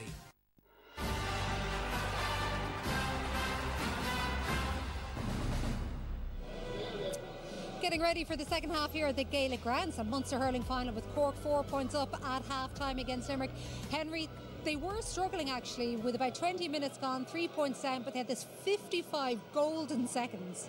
Yeah, and I think that they needed the energy we keep talking about. The goal they probably needed. Limerick was starting to come into goal. Great touch by Park and Horgan. It was a long puck out down in front of the D. Limerick get the bodies back. Horgan does very well to release it to Brian Hayes, who slipped, does very well. And look, the finish. We all loved it. All us old school hurlers, ground hurling into the bottom corner by Shane Barrett. And just the sweetness of the strike I really loved. And from there, Hegarty again caught a puck out, went through. Could have easily taken the point. He said no.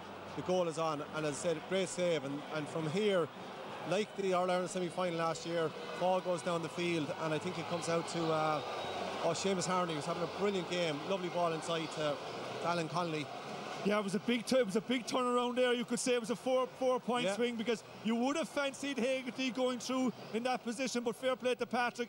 Not on his strongest side, stopped it, but it wasn't a super shot. The important thing was, though, that he controlled it, used his head, and kept Cork in the possession afterwards. Now, Limerick are back out on the pitch, you may notice. Just at the end of that first half, we saw some sort of a bust-up between the sidelines. The referee was in the centre of it. Now, we did notice the officials have been out having a little chat here, so we wonder, is this going to lead to anything? This is just a few of the scenes there. You can see John Kiley, you can see Pat Ryan. Yeah, it got fairly heated here, as you can imagine. So, look at this, when you look back in the first half, I thought, you know, in fairness, Thomas Walsh, I think he's done a great job. He's facilitated a very good half. There's always going to be, you know, in a high-intensity match like this, it's hard to get all the calls right. I think if John Kiley was to feel a little aggrieved, I mean, they got pulled at one end for a throw pass that ended up in Keane Lynch's goal being disallowed, and it was hard to see separation with Brian Hayes' hand pass, and that one stood and ended up in the back of the net. So, look, but as I said, it's high intensity here. There's a lot going on, and you know, it's happening on the sideline as well as inside the white lines. Be interesting to know what conversations are being having there. You're all talking about Thomas Walsh having this great game because he's letting everything flow, but doesn't that lead to potential inconsistency? Does it lead to, when he does start to call something, this is what leads to issues coming from the sideline?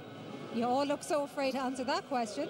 No, but I don't think so, because it wasn't the players, and I can see by the Cork officials during the game here, they're very up and at it and everything. They're going after everything, which they didn't do 3 weeks ago here. So I think that's what Cork were doing, and Limerick were reacting to it, to be honest. They were saying, we can see he's going for the referee. So I don't think so. I think, to be fair, the players are leaving him alone, they're hurling, and it's going very well. I agree, and I think it's very sporting. I mean, it is intense, but equally it's a really sporting game, and everybody is going full hammer and tongs at it, and I think it's meant for maybe I'll sound biased here now, but when we analysed that back again, I think it was the other way. I think that, I genuinely do. I tell you, I do. I think it was Kylie Kinnerk going out, and straight away Wayne Sherlock and Pat Ryan, their focus was saying, hold on a second here, he's refereeing the game, why are ye trying to referee it? And I get that could be seen from a biased point of view, but that was my view of it. Yeah. I look at, but anyway, leaving that aside, I just think it's really, and you know what, I'm very interested now. Cork played against the Breeze the last time, and they struggled against the Breeze. What will they do this time? Something different, you know. Okay, we'll ponder that. We'll ponder Donal Óg's ability to lip read as well in these situations too, as we head back for the second half. Let's first of all go to Brendan and Marty.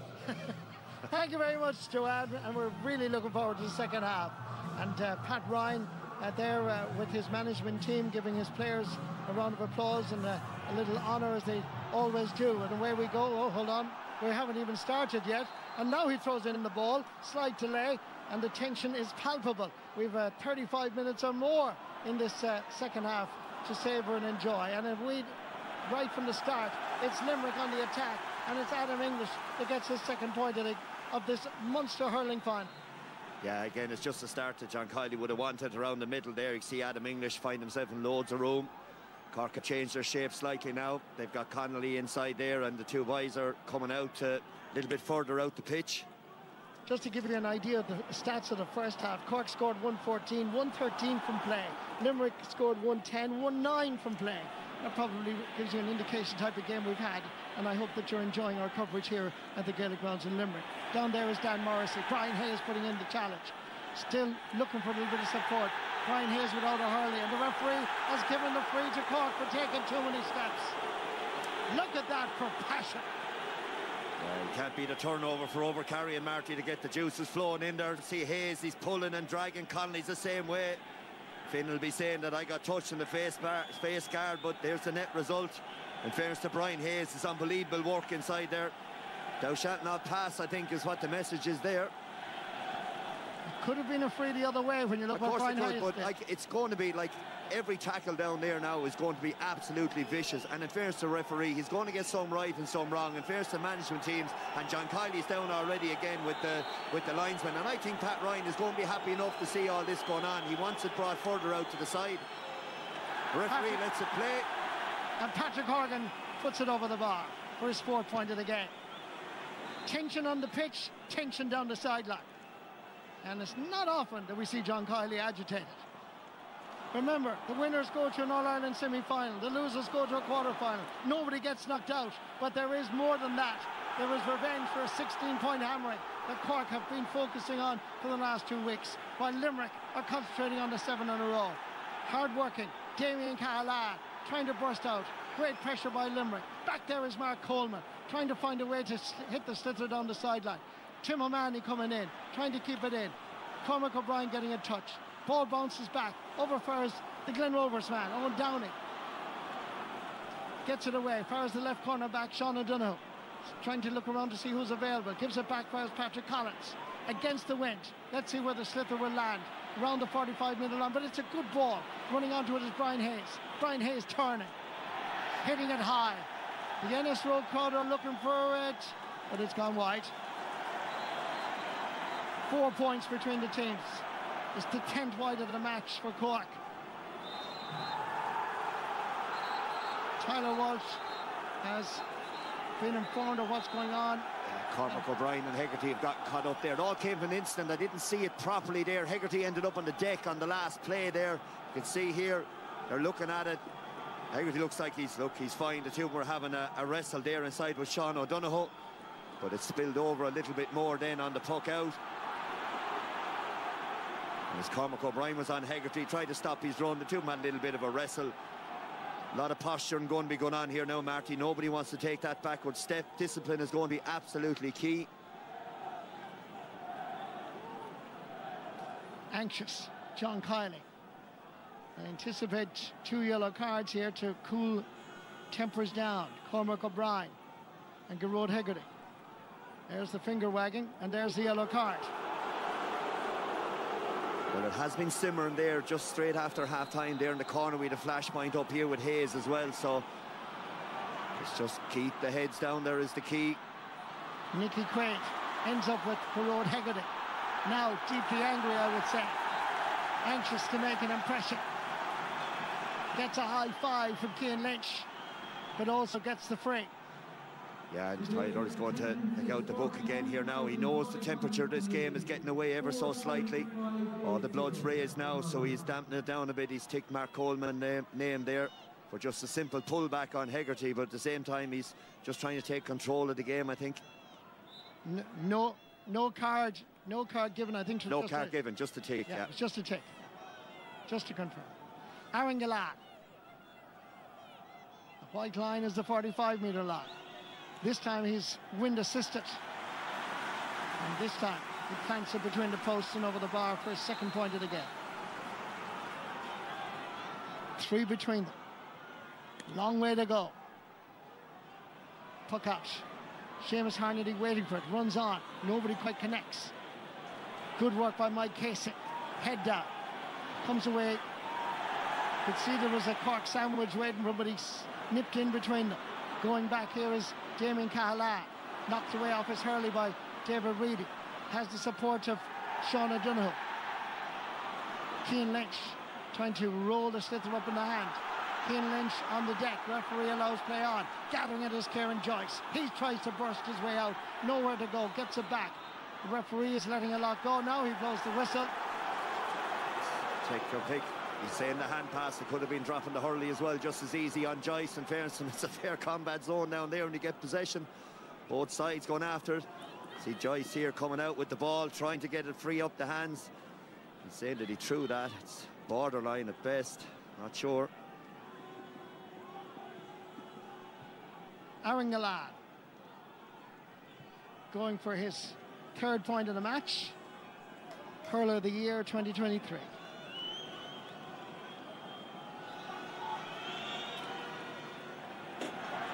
That ball is back off the post.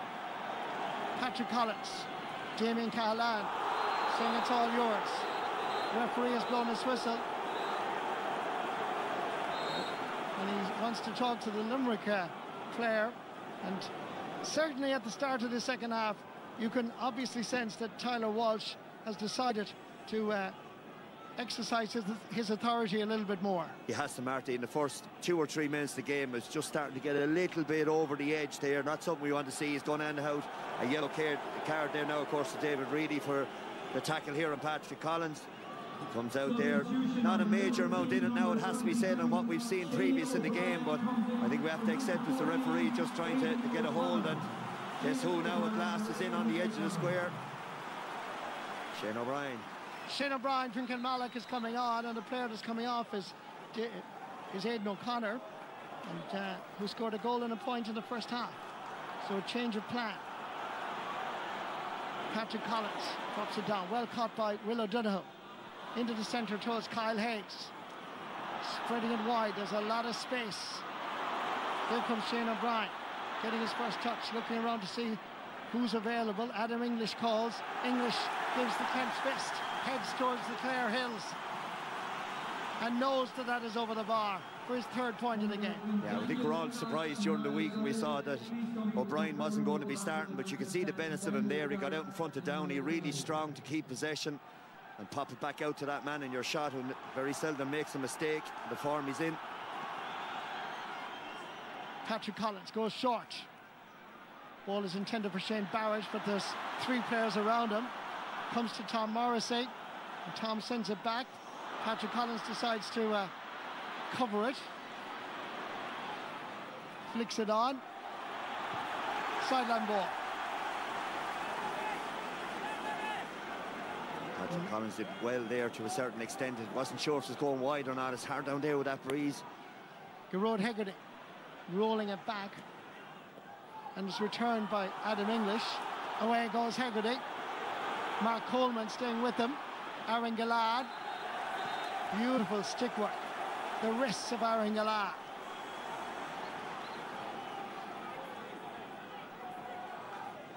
Yeah, he just got out over the line.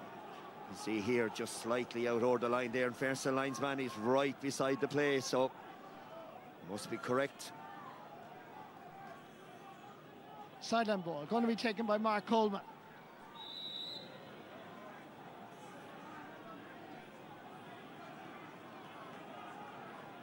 Nine minutes now played in this second half. Good cut in for Shane Barrett. Looking around for the support, it's there. Cormac O'Brien on for his Darragh Fitzgibbon. 9 on 9. The 9 for Limerick is Will O'Donoghue. And away goes the child of a man. He's going for it and is rolling off the stick of the defender and has gone out for a 65. Referee's whistle had blown, however.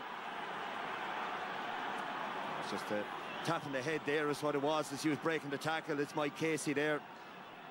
And again, Fitzgibbon did really well. He knew Marty was on the advantage, a little different to Shane Barrett in the first half there. He gave the little glance, saw the referee's hand up. You see him here now when he gets away. He comes in and there's the flick down. Oh. Yellow card, unquestionably, from Mike Casey. And meanwhile, Cork have now got a free. Going to be taken by Patrick Horgan. Sending that between the posts at the Ennis Road grounds. 3 points again between the teams. Nicky Quaid goes for Dan Morrissey, Tom Morrissey. Trying to flick it back. Diarmuid Healy just losing the fingertips and the slither. Mark Coleman. Throw ball. No, says the referee. Goes back Ferris Kieran Joyce. Aiming at Brian Hayes. Good work by Dan Morrissey. Picked up by Harnedy. Ball inside. Where was he fouled? No, says the referee. It looked like he was being fouled as he was going through. Gearóid Hegarty. Free for Hegarty. Yeah, and Cormac O'Brien cannot believe it. Oh, Cork bench on their feet as well, Marty. The play moves on quickly here. Ball breaks down towards Aaron Gillard. Opportunity for Limerick. It's in the back of the net. Shane O'Brien gets the goal. The super sub from Kilmallock. A decision down there that was debatable has resulted in a goal down at the other end. Yeah, we just look at the fancy footwork of Gillard. He actually held back the player and used his feet to get the ball to Shane O'Brien, and he dispatched it to the back of the net. But Cork can obviously feel aggrieved over the other side. Finn, I think it was, who got in the way. We'll call it, if you're a Limerick supporter, of the Cork player. Others would say there was a third man tackle. Either way, anyway, Limerick are on a bit of a roll here. Cork have to respond. Working hard in the middle of the field is Darragh Fitzgibbon. The Cork crowd at the far side are on their feet as they feel that Darragh Fitzgibbon was fouled by Will O'Donoghue. The sides are level for the fourth time. Referee says play on. The ball breaks as Limerick come away with a Gearóid Hegarty. This is a battle, no doubt about it. Great anticipation by Mark Coleman. In front of the Clare Hales at the far side, he's going for the score, but the ball is wide. It remains level at 213 to 116. The 11 wide of the match for Cork. Yeah, and I think it's going to be a blood sub below for Darragh Fitzgibbon. He just, I don't know, he's down there anyway in a bit of distress with his hand. You can see him down there. He was certainly in the sandwich. There's no doubt about that, and he's surely pulling and dragging. You can see Pat Ryan down there now talking to his doctor there. Just maybe trying to get a few instructions into the players as he passed them by out onto the pitch. Well, you can see it here again. It was just a flick across him there. But it's high-octane stuff, Marty, there in that last minute and a half of play. Have to say a great goal by Shane O'Brien to rattle the back of the Cork net, but there will be debate about the decision down here to our left. There's absolutely no doubt, and hopefully we'll get to see it again there. The lads will talk about it after the game. But the cuteness, I suppose, is what you say. Sean Finn, I think, was the cornerback who got in the way, we'll say, but he certainly could have. He walked across the players in third man tackle territory, and of course, unfortunately for Cork, then it goes down the field. Aaron Gillane gives a lovely flick with his right foot into the hand of Shane O'Brien, and he did the rest. Just hope that Darragh Fitzgibbon is okay down there now. Maybe he's just hoping that he's looking to kill the play a small bit. Looks like the top of his finger was slightly cut there, perhaps, and he'll have to leave the field, but it suits Cork now anyway, just to take a bit of the fizz out of it. Here it is, there's the flick from Gillane. It was his left foot, actually. He got inside there. Shane O'Brien was never going to miss, but it's the skill from Gillane to get it onto him. It's really, really good. Long puck out from Nicky Quaid. Going back to gather it is Kieran Joyce. Crossfield ball is aimed at Seamus Harnedy. Good hook, great hook by Aaron Gillane. Work, work, work. Doesn't matter where you're playing, you've got to work. And Aaron Gillane is doing that. He is, but Seamus Harnedy was beautifully positioned there, the way he came back. You see the hoop coming in there. You're inside defender, Marty. He's not just in there to finish off or flick the balls and set up goals. It's that work rate coming out the pitch. But important for Cork as well, they're one of their half forwards nearly inside their own half of the pitch to take that pass. And that's exactly the structure they were lacking the last time when they played against the Win. Sean O'Donoghue won a Munster under-21 football medal in 2016 when he was the captain, but he's been concentrating on hurling. Ball past Dermot Healy. Great work this time by Patrick Horgan. Dermot Healy chasing after it, trying to gather it into his hand. He succeeds. There's a little bit of a pull by Barry Nash. I would have thought over the sideline again. The referee says no. Who has it? Who got the last touch? James Owens, linesman, says it's a Limerick ball. Yeah, it was just a defender trying to walk him out over the sideline here. You can see him. Nash was just pushing him out over the line there like that. It's just a battle of strength down there. That's all it is. Give Dermot Healy another 12 to 18 months or so. Cork supporters are saying open your eyes, and look, it's going to be like that. We've said it before the ball was thrown in the start of the second half. It's very combative down there. 20 minutes to go. Thanks be to God. We're really enjoying this Munster hurling final. And it's Cork that have it momentarily, and the referee blows the whistle. Again, everyone looks bemused, and the free is given against you. But it's just that hand over the shoulder there. I'd say it's Adam English is the one. His left hand went over Patrick Horgan's shoulder, and I'd say that was the pull down that the referee gave the free for. Pat Ryan and the Cork supporters will be saying about time. But either way, anyway, they have an opportunity now, Patrick Horgan, and it's no gimme the way that breeze is. Tyler Walsh, is the referee, has gone back, and he wants to have a word. He's going to talk to, I'd say, Sean O'Donoghue. And Aaron Gillane. Yeah, Sean O'Donoghue took the hurley off Aaron Gillane over on the sideline. He threw it out over the line. He's going to be booked for unsportsmanlike behaviour. Imagine in the middle of that down there. But that's exactly what happened, Marty. He took the hurley off Gillane. He threw it out over the sideline. In fairness to the linesman or the fourth official, they saw it. And I'd say that's what he's given. See, he's directing there. He threw the hurley away. He's given a yellow card, and he's correct in that. Surprised Gillane gave the hurley away as easy as he did, but either way he did. And that's why you can see it here. Watch him, he pulls the hurley out of his hand and then throws it away. Fourth official, eagle-eyed, spotted it, told the referee it is a yellow card. Patrick Horgan's up next. Hoggy going for his 6th point of the match.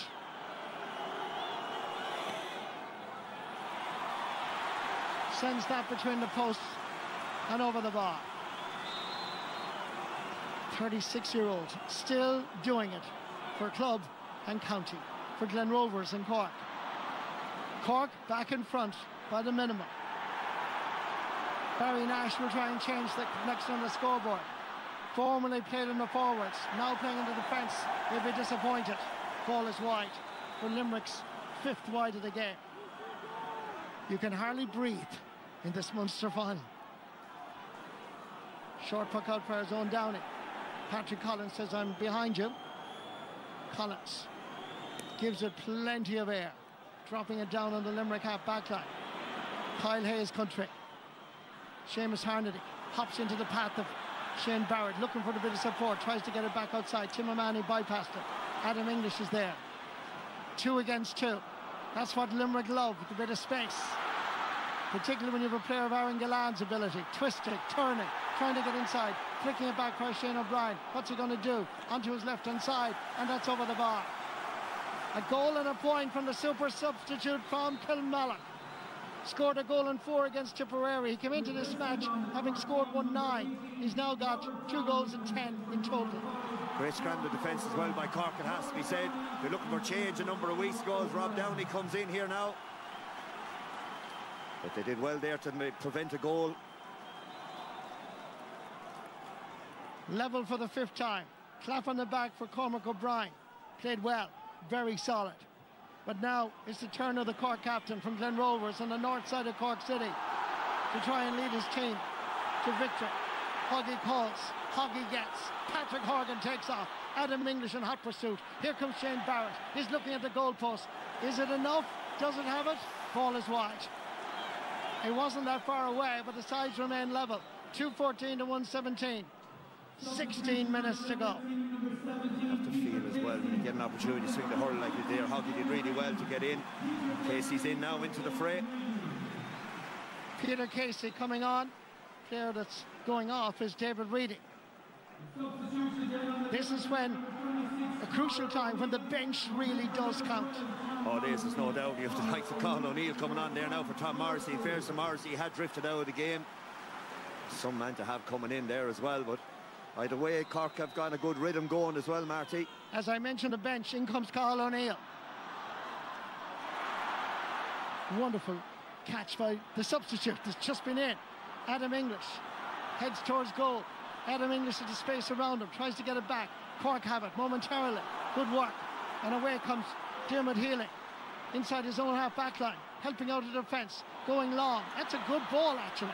Over towards Brian Hayes, looking at the goalposts. Is this on its way? It is. It looks momentarily, it could have been outside the post, but it's over the bar. Little jink to the left, and the Bars man, St. Finbarr's man, puts it between the posts. It does. It came from great tracking on Adam English below down the other end there. And when you get him on the counter-attack, Kyle Hayes can't get back in time. Leaves him one-on-one inside. That's exactly what Hayes would want. And took the score, just about squeaked inside. It's the one here. In fairness to it was Rob Downey, got his body in, and Adam English trying to get on the ball just kind of ran into him more than anything else. He's a little bit dazed, he'll be fine. But again, good aggression from the Cork defence, which resulted in the score. Nicky Quaid looking at the options. The Adam English is still getting some attention.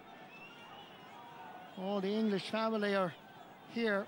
Met his mother and his aunt before the game, and they're all shouting, of course, for Adam. Grandnephew of Eamon Grimes, the captain of the Limerick team in 1973. I mentioned about the DNA, it's there in the family. Wonderful, wonderful hurler. And a great family as well. 1 point between the teams. 14 minutes to go. 7 in a row for Limerick, or Cork. There was the mayor they got an official there. Mayor Ishka for Cork got a yellow card. Delivering messages going out onto the pitch. Long puck out. Breaking ball. Hopping ball. Goes back for Will O'Donoghue. Gets by Dara Fitzgibbon. O'Donoghue. Cian Lynch has gone inside. Cian. Here comes the shoulder. Cian hit twice. No free given. And Cork then now he gives the free. It's hard hitting, Brendan. It is, but it's a silly free because Marty, they had him stood up. They had the 2 big hits in. I think this will be the first one from down. He comes in off the left. Look, shoulder to back. Look, Tyler's letting things go today. Then the second one comes in. They haven't stood up, and I think, I don't know which one of the defenders it was in there, put their arm across Cian Lynch. That was a bit high there, but it's this one here when it comes in. That's the one. I think it was Tim O'Mahony slightly high. But look, either way, there was 1 or 2 of those could have been given right before actually Tim O'Mahony came on the scene. Aaron Gillan, if he puts this over the bar, will level the teams for the 7th time. For the 6th time, I should say. The scene is set for the dramatic 13 minutes left in the TUS Gaelic grounds in Limerick. Cork or Limerick? Ball is put out, comes down for his Dan Morrissey. Can't control it. Corkman on the deck is Patrick Horgan. Comes back out for his Brian Hayes. Flicks it back for his Dara Fitzgibbon. Intercepted by Barry Nash. Challenged by Seamus Harnedy. There is no time for a cup of tea in the Gaelic grounds, I can tell you, on or off the pitch. Free, says Tyler. Tyler Walsh. No argument from Limerick. There's Casey pulled across here in the slap down. You can see here that hand there, the downward chop down on. It's a good call by the referee. Dundalk mentioned Marty there at half time. Your heart to be in your mouth if you're in the full back line for Cork or Limerick. But the way the Cork forwards are hunting, the way they're stopping that ball from coming in gives you great heart if you're in that Cork full back line at the moment. Tommy O'Connell from Middleton has replaced Tim O'Mahony from Newtown Shandrum. As Patrick Horgan just inside the 45-metre line, few metres in, as you can see from the sideline. Patrick Horgan lifts, strikes, but sends it wide again. I said it in the first half, Brendan, all of these frees need to go over from a Cork perspective. They have to, Marty, they have to, and a man of his experience. I know we all have off days, and God knows I've had enough of them myself, but they have to go over. 13 wides for Cork, 5 only for Limerick. They go in pursuit of another score, make that 6. The sides are still level as we're heading towards the 60th minute. Well, there's tension in the stands, there's no doubt about that, and it's down the pitch as well. It's all at stake. Shane Barrett skipping away from Kyle Hayes, flicking it on, back to Barrett again, hand passing it on. Crowd said it was an illegal hand pass, but it's not given, and that is a beautiful strike by Dara Fitzgibbon. His 3rd point of the game, and it really is a classy one. It is. Shane Barrett was the one who nearly gave it away. Coughneel got the flick back and Barrett was quick enough, but Fitzgibbon has played really, really well today now for his team. Referee has given a free. There's a bit of holding going on. The referee, Tyler Walsh, spotted it. So did the linesman. And it's a very soft free. Let's have a look at this again. No, Downey was all over Hegarty in the middle of your shot on the edge of the D. Just Hegarty went to cut across. Downey pulled him on the first one, which you'll normally get away with, Marty. You'll get away with the first tug, to be fair. But when he went on the second one, especially when it was high over Hegarty's shoulder, the referee had no choice. Free to Limerick to level the match for the 7th time.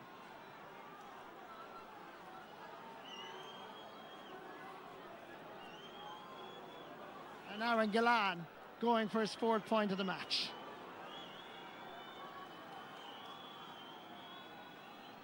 Scored 2-7 the last day, including 8 frees and a penalty against Cork. A little bit different today. 22 points each. Limerick 216, Cork 119. If people thought they might go away early from Limerick, forget it. Nobody is leaving. Chasing after it is Dermot Burns.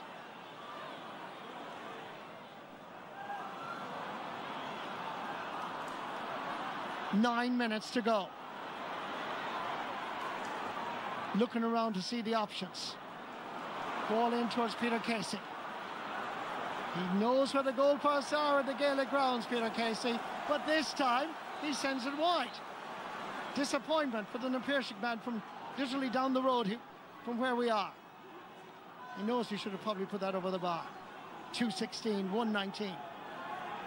And just in case you didn't know, there will be extra time here if it ends level.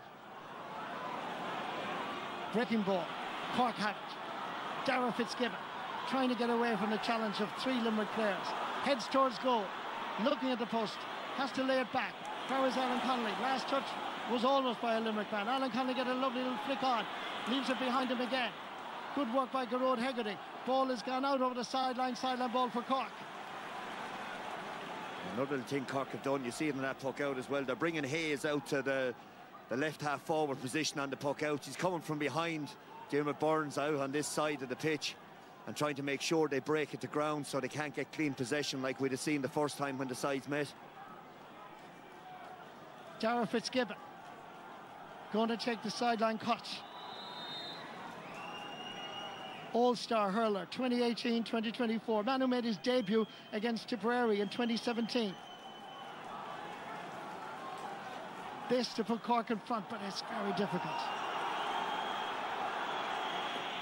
Didn't really connect at all, but it's still alive from a Cork perspective.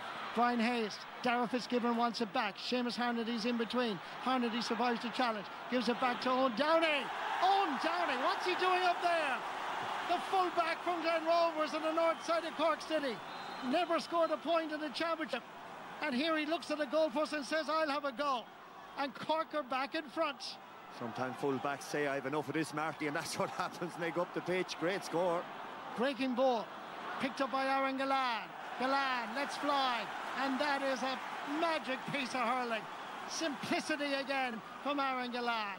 Quick ball, quick lift, strike, point. Yeah, great wrist there from Gillane. Was on the break straight away. 8 times level. There's no 16-point drubbing for anybody here, I can tell you. Cork give ball away. They're trying to use the short ball against the wind. Well, they're doing the right thing. It's just the execution. Darragh Donovan, I see there now, is stripped below, and he's the next man up. Substitution on the court, team number 23, Shane Kingston coming on for Cork. And it looks like Darragh Donovan is coming on for Limerick. The bench being used by the two managers, Pat Ryan and John Kiley. There going off is Alan Connolly. Diarmaid Byrne's going to take this.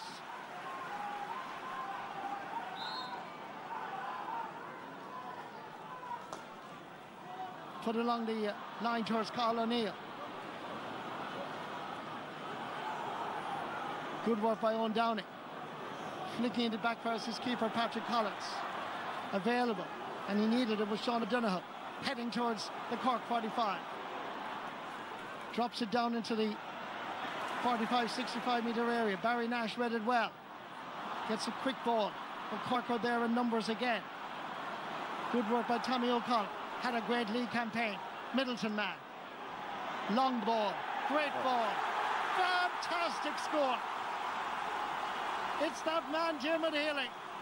I saw him in Páirc Uí Chaoimh. I know I've mentioned it several times, but he has finally arrived on the championship scene. 3 points, all from play. List Gould, if Cork win, will have bonfires tonight just for him alone. The Munster Championship title is at stake. Ball is dropping in. Patrick Horgan underneath it. Batted away on this occasion. Calling for it was Diarmaid Byrne. I even heard the call. Gives it back and gives it loads back up towards Aaron Gillane. Coming out to gather it. Great hands. Lovely little flick on.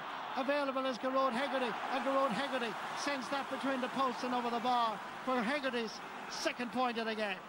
Gillane was really stepping up there. You can see he was right out in front there. Made correct decision. And good decisions now win you Munster medals in the next 7 or 8 minutes of this. There's bound to be 2 or 3 minutes of injury time as well. Short puck out. Farris. Damien Cahalane. Under pressure. Drives it down the wing, and it's a good ball. Farris Shane Barrett. 3.5 minutes to go. Plus a bit more. Coming in is Brian. Pushed out over the end line. He's still there. And where's it gone? Ball is wide. Umpires were a little bit unsure. But was Brian Hayes pushed out over the end line?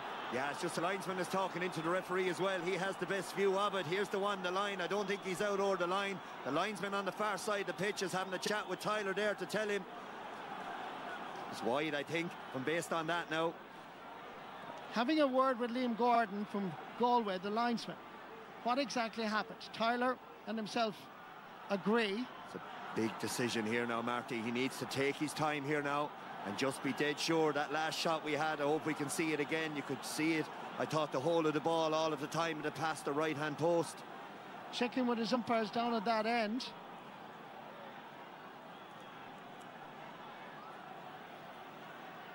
That's Tony O'Donnell and Jerry Kelly, and the ball is wide. To be fair, last slow-mo, just on getting to see it there, I did think the ball didn't disappear behind the post as such.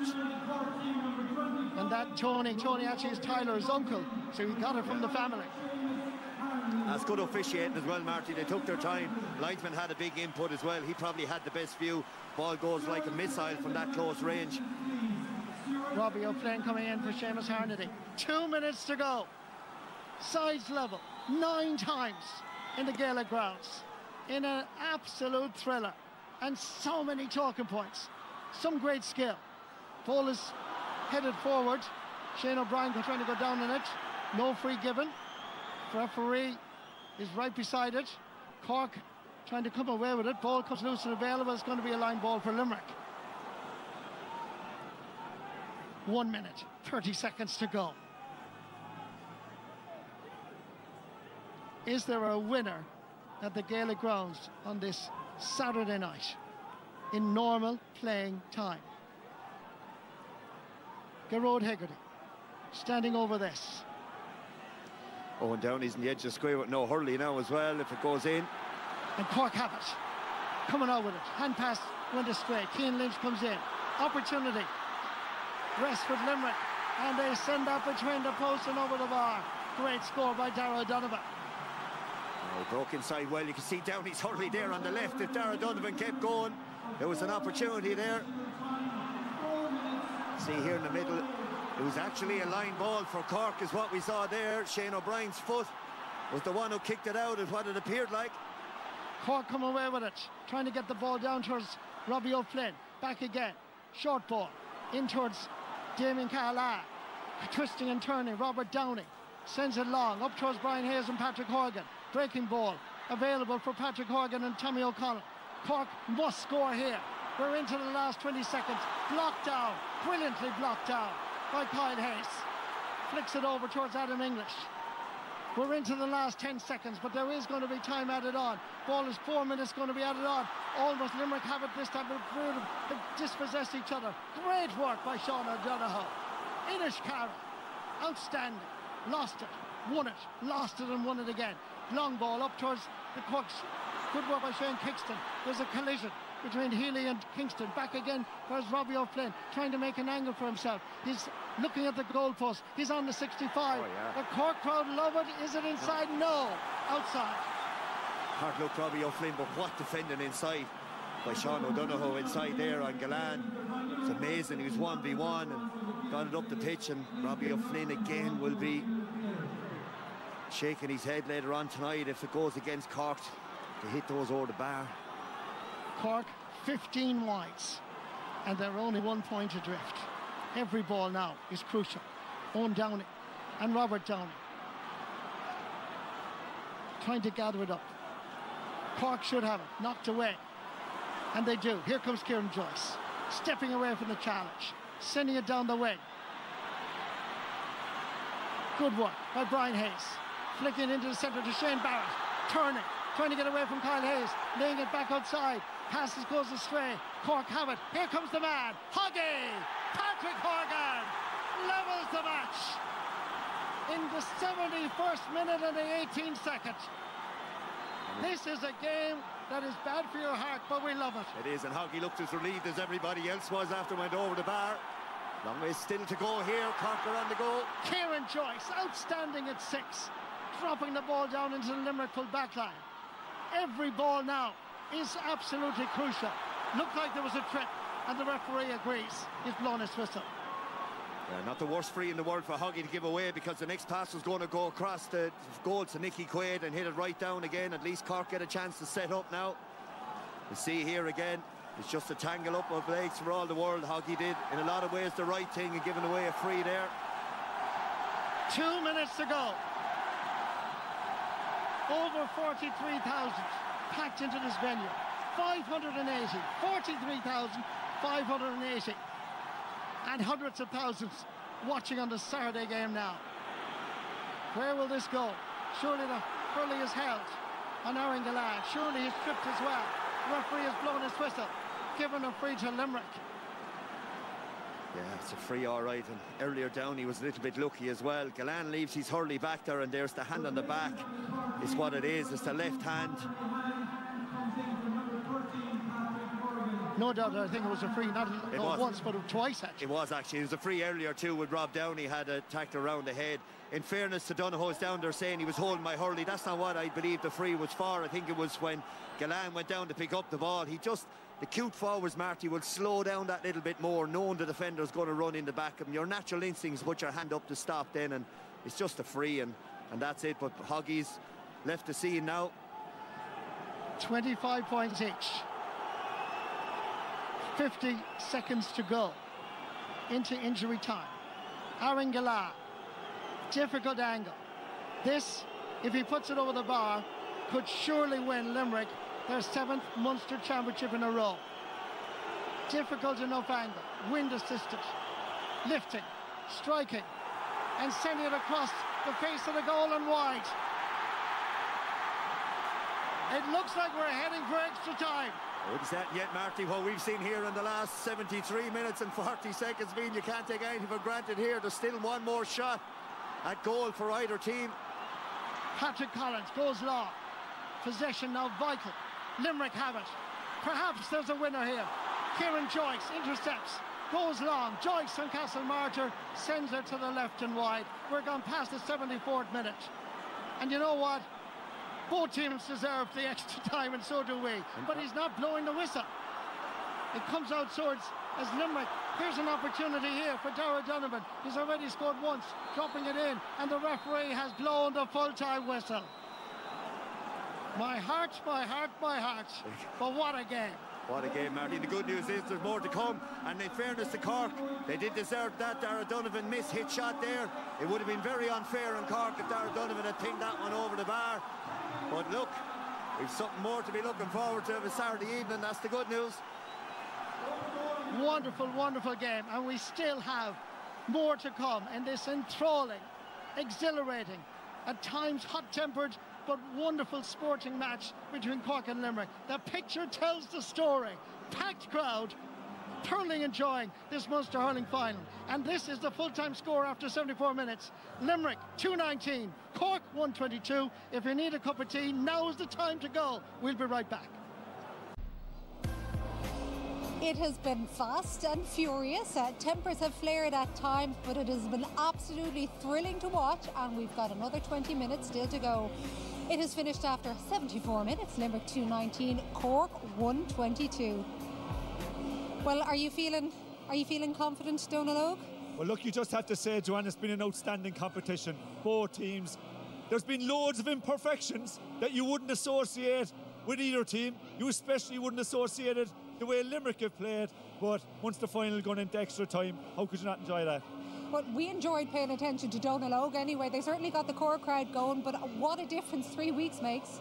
It was just compelling viewing. Like, if I was to tell people at home that the second half the score was 8 points to 1-9, yet the drama and the intensity of the whole thing, and just the ending of it, it was just edge of the seat stuff. So it's been an absolutely brilliant game, and it's been a privilege to be here and to witness it. So, and it's set up, we said Messam beforehand could have gone to extra time, and here we are.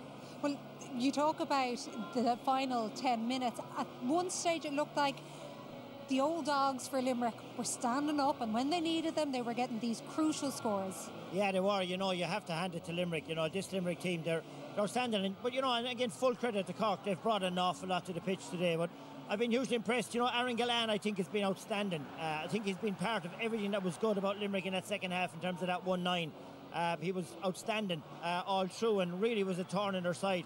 His vision, his step, his, you know, unselfishness out to Gearóid Hegarty. Gearóid Hegarty's put in some shift for John Kiely today out there, I'll tell you too. And just overall, I thought, you know, right throughout the field, the questions were asked of that Limerick team, and yet again, they've come and they were hanging on at times, but they did hang on. You know, Cork had way more chances and way more shots away at goals, but again, just that little flick Darragh Donovan putting in and getting a great... From a sideline ball that should probably have been Cork. Yes, yeah, but that's the imperfectionist that Donal Óg is talking about. You know, and again, Kyle Hayes, you know, wasn't as effective as he was here 3 weeks ago, but that was a massive, massive block. You know, Hoggy was nearly waiting for the score to go up on the scoreboard. So, you know, John Kiely will be happy with that aspect. But, you know, for Cork to hold Limerick to 1-9 with that breeze in their backs is some performance. You know, and the last few times they've met, it's been 30 plus points all the time. It's been a really, really intense contest at 25 points each today. And when you talk about leaders, because that's the word that we use there, there's a 37-year-old out there who's been on the pitch the whole time. He's done so much for Cork,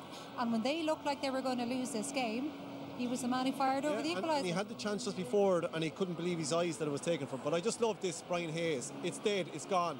No, he dives in the ground just to get that touch, which Liam was just talking about Cian Lynch on the previous side. And he just missed an opportunity that he put away in his sleep. He couldn't believe Kyle Hayes came out of nowhere, but he still had the mentality to say, give me the ball, quick flick of the wrist and over the bar. And I just thought it was brilliant, and it was a fitting that we got that ending and it ended up level. And it's fitting that you talk about Brian Hayes in the fight, because just here at the very start of the second half, Donal Óg, did it sum up so much of what Cork were about today? Yeah, Liam mentioned Gillane. Hayes has almost been as good on the Cork side in terms of holding up that ball. We know how good that Limerick full back line are, and time again it was all this. It was nip and tuck. This ball came up, Hegarty chased fierce well. We thought Connolly would get away with this one. Hegarty puts it out for a sideline. It was an awkward one for Fitzgibbon. The crowd were totally on his back. He mishit it, but Hayes showed great composure, along with Harnedy showing composure here. He was smart enough to take it on, bring it on to Downey, and what a story in terms of that point. But I thought that was symptomatic of Cork showing great composure when the pressure was on. Donal Óg, do you think you're out there playing on the pitch at the moment? Go back at the goals. It's brilliant though. We all love to be out there playing. I think you might be, or at least you might think that you are. But that's another man there that just came on there, Tommy O'Connell. I thought Tommy, you had mentioned him before the game. Henry off air. Tommy brought great energy, and it was typical of Cork's approach, full of energy, take it on, fighting spirit. It's been a great game. And I will say on the flip side, we're talking a lot about Cork's fight and stuff like that, but to be fair to Limerick, they could have bent over there, but they no way would they go. They just keep, and as you said, we talked about leading the leaders and stuff like that.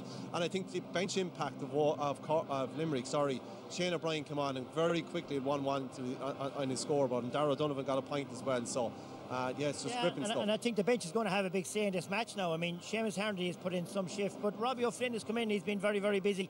Likewise, Patrick Horgan has gone off. And Freeze could be an important part of this extra time. Will he remain off for the duration of the extra time? So there's a bit for both managers to work out. But at the moment, John Kiley is still 16 wins and no defeats in finals. Will that change in the next 20 minutes? It's going to be interesting. And that Shane O'Brien impact that you talked about, because Wynne thought when he got that goal, that could be a massive turning point. Yeah, no, and definitely it kind of felt like that. And I said it was.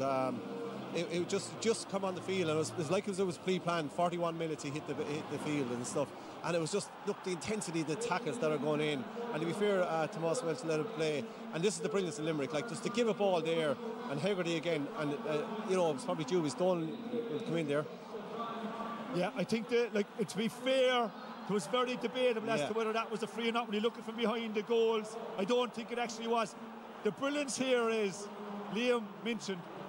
Gillane has been so good over the last number of years, but watch this for class. This was absolutely intentional. Before the game, we were noticing on the field the crazy rule that the GA have, in that you're not allowed to bring your hurleys onto the field or play. But that pass from Gillane with his foot, a small sliotar moving at that space. Was it Craig Corey he played a bit of soccer with there for a year or two ago? I tell you, it didn't do him any harm today. It stood well to him. We are looking forward to this next 20 minutes of Munster final hurling. We have a very excited Cork man in studio. I'd say there's a very excited Limerick man alongside Damien down on the pitch. TJ, how are the nerves? TJ Ryan, former Limerick player, captain, manager. It was brilliant stuff, Damien. What a Munster final. End-to-end stuff. Couple of misses there near the finish from both sides. Some brilliant scores. Everything you want to see in a Munster final. There's just a pitch level. There's not an inch of space to be had. No, very, very, very kind of blustery here as well, Damien. Breeze blowing to the corner here. Not easy for the shooters. But as I said, both teams giving their all. Kind of a thinking that Cork may have the legs in the last quarter, but the bench is on now completely, TJ, as well. They have a couple of speedy guys in there, But look, Limerick's bench, we spoke about it plenty, George, through the week. plenty of strong guys there and more guys to come in, I think. We spoke about it. Cork changed an awful lot today. They got a different direction up, to change hotels.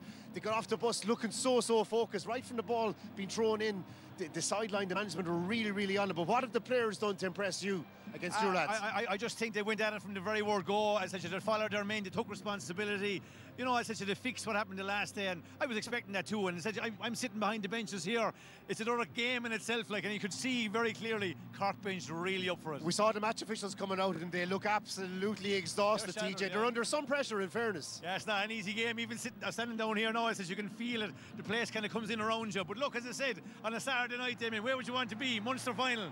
Just for our viewers before we go, TJ, can you talk us through that Aaron Gillane free, that crossfield breeze? There's about 3 different sub-breezes coming on here. There is. Aaron Gillane had a chance, Kieran Joyce had a chance, yeah. We're heading to extra time, Damien. Don't rule the penalties out. TJ, OK, back to your seat, back to you, Joanne, studio as well. Thank you, TJ. So it isn't just the Cork men who are playing every puck, but also the Limerick men by the looks of things as well. Damien has just introduced us to sub-breezes, Liam, and you nodded enthusiastically at that. Yeah, but you know, both teams had chances, and that's the pressure and the cauldron that you're in today. You know, Will O'Donoghue, even Darragh Donovan, the last chance, you know, when he took the step inside, you were waiting for, and it never reached the goals, you know, so they'll all look at having the chance to finish it off, but there's just such a cauldron of intensity there. There's mistakes happening. As Donald said, it's not perfect, but my God, the energy and the application from everybody is 100% intense. It's fantastic to watch. What are you expecting to see in this extra time now, Henry? Impossible question. It is, because, you know, that has been just a serious 75 minutes on the players, and legs do matter, you know. But look, Cork were in this position a couple of months ago in the All-Ireland final, and they didn't get over the line, so it's that fresh legs, the bench impact and the speed of Cork. We thought we'd see that in the All-Ireland final, we didn't see it, and all these things are in the back of their mind. Cork have learned from 3 weeks ago, they need to go and finish it now. We saw the tensions boil over at half-time there, Donald. Interestingly, Thomas Walsh only awarded 6 frees in the entirety of the first half, and he had already dished out 5 and 4 yellow cards within 10 minutes of the second. I know, we spoke a lot about the referees in the last couple of weeks, but to be fair to him, it's like trying to control, I don't know, a boat on the high seas in the dark. That's what it's like. Who could actually referee that game there? The way the rules are they're so not defined. The toe tackle thing, most of the tackles that we're seeing here are not in the rule book at all. So, like, I think it'd be unfair to go after him in terms of that. He's done his best, like everybody else is doing their best. Yes, and I think in fairness, Joanne, anytime, you know, Mike Casey hit off Darragh Fitzgibbon's helmet, there's been a few knocks, there's been a few touches, but each of them have made a genuine attempt. I think it's been very sport. I know you gave out to me at half-time, but to me it was very sportsmanlike all through, and I think the players are out there, are giving their all for their county, and Tyler Walsh is doing his best to facilitate a really good game. And up here, it's some pleasure to watch. No, it really is. You're talking about the bodies, so the subs obviously are going to be really important, but what about the players who are going to have to play the whole lot?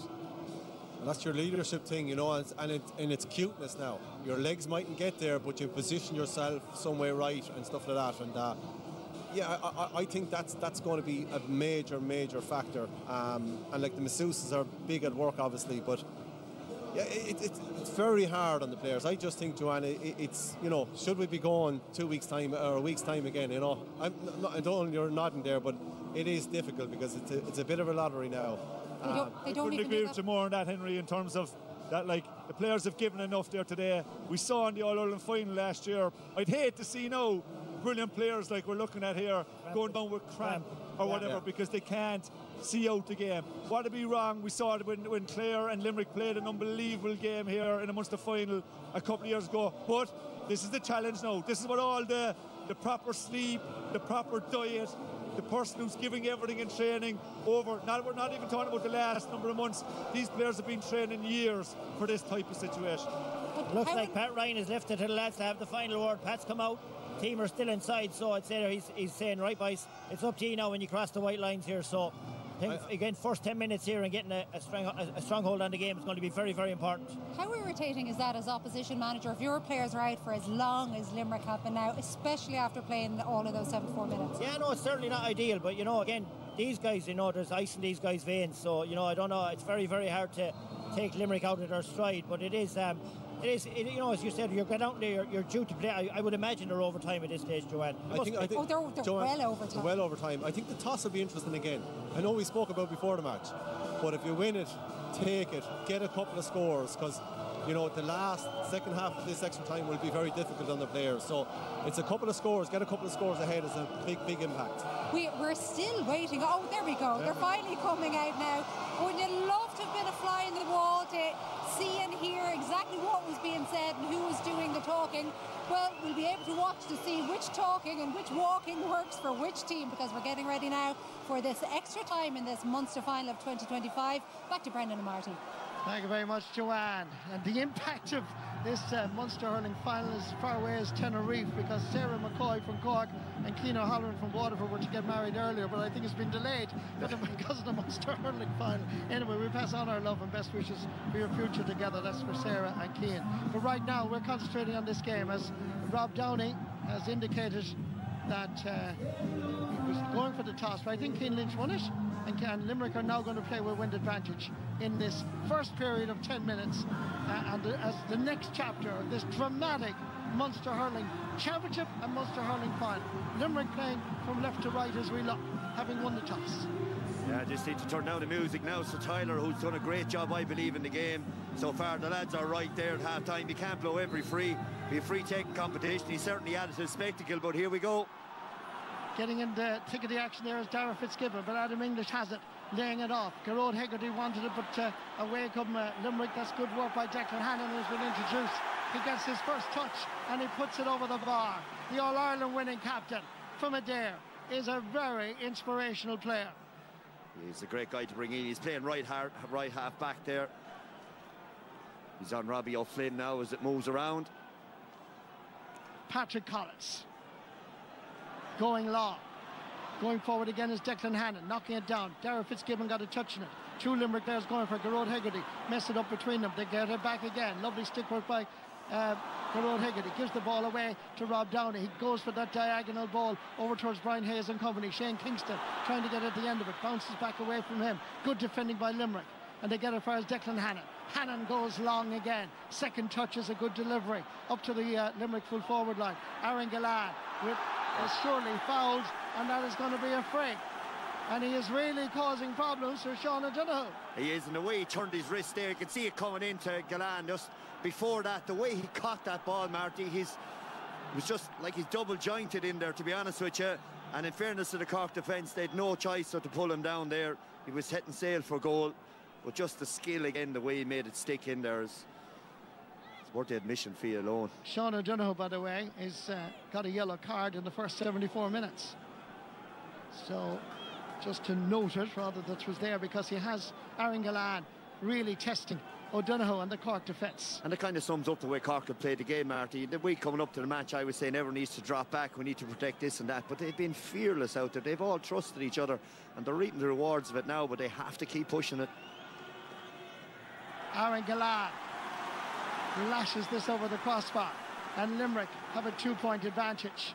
2 minutes gone in the first period of extra time. But Limerick, remember, have the wind. It hasn't died down, it hasn't decreased in any way.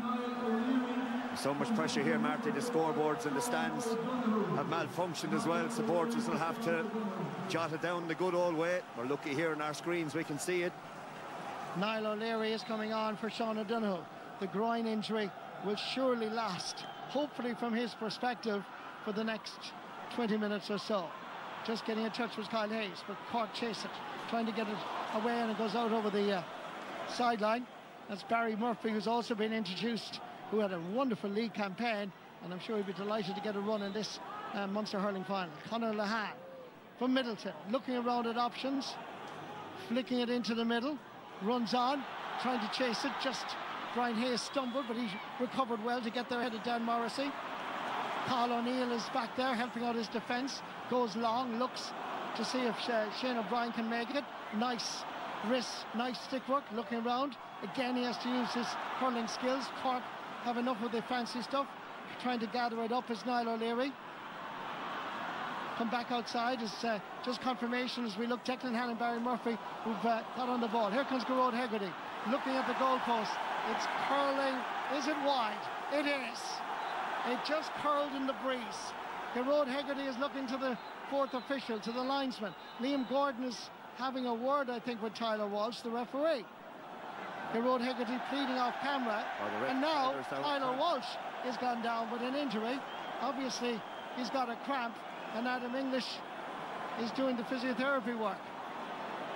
Yeah. This is exactly what Joanne and the panel, Liam and Don Logan Henry, were discussing, and it's the referee that is experiencing. And referees are you don't realise, the referees are travelling 11, 12 kilometres in all the games. They were mind to say, and then you have the pressure added on that, and players can sometimes take a sip of water from the sidelines to help with the rehydration process. Of referees in the middle of the field, he doesn't have that luxury as well. So I presume the fourth official down there now, or one of the linesman, Liam Gordon, somebody will go in and take his spot. Because it's a real, like, it's the kind of game, Marty, you want to be in the full of your health down there. Now, I might say when you're reffing it, because they're really going at each other. So we'll give Tyler whatever time he needs to gather himself. 2 points between the teams. There will be obviously added time to the first 10 minutes. And Tyler looks like he's back on his feet. Will James Owens take over the refereeing duty? It looks like he is. Yeah. So James Owens will step in, and Tyler just giving the details of what he's written on his notebook of who had yellow cards. But Tyler Walsh, disappointment for him to have to leave in extra time. But he certainly, look, as Dunlop said, there have been a lot of imperfections, but I do believe that Tyler has contributed to this Munster final. And Marty, there's no doubt about it. See there, the sportsmanship out in that pitch. Adam English went over and shook hands with him. Now he's shaking hands with the new match official, which I accept. But Tyler, like, cramps come on you like that, just all of a sudden, bang, you're on the ground. But everybody out there, Marty, has literally run themselves into the ground, including the match official. We'll get going again. I presume they've given the last ball as being wide. And we restart. Yeah, I'm just thinking, I think Gearóid Hegarty gave up about protesting when he saw that Tyler Walsh had picked up an injury. Came out to get a drink, all right, yeah, just to get going. So now, this Munster final really has had everything. We've had wonderful skill, great goals, a row at half-time, referee gets a cramp. Who wrote the script? I've no idea, and it's not over yet. Darragh Fitzgibbon flicking it back. Nice ball over for Shane Barrett, left unmarked momentarily, trying to get away, hand passing across to Conor Lahan. Blarney to Middleton, he's lost the hurling. Back to Rob Downey, took his eye off it momentarily. Look at the way Limerick are chasing. Rob Downey under a bit of pressure, has to get himself out of trouble, has to go long. Dropping it in around the house. Ball runs on for us, Nicky Quaid. Nicky will have to go long, and making the run is Shane O'Brien, coming out from the full forward from the edge of the square, trying to get there, didn't quite get there. And Damien Cahalane all over him, trying to get the ball away from him. A little bit over robust, I'd have to say, but the ball was on the ground, and Cork have it again with Kieran Joyce, head down, pulling, trying to get his jersey was pulled, coming away with it, and good work again, this time by Tommy O'Connell. Tommy has been fouled, and that's going to be a free. Yeah, Barry Nash, he gave the dummy puck there. Nash was committed to the block down. Tommy O'Connell did really well.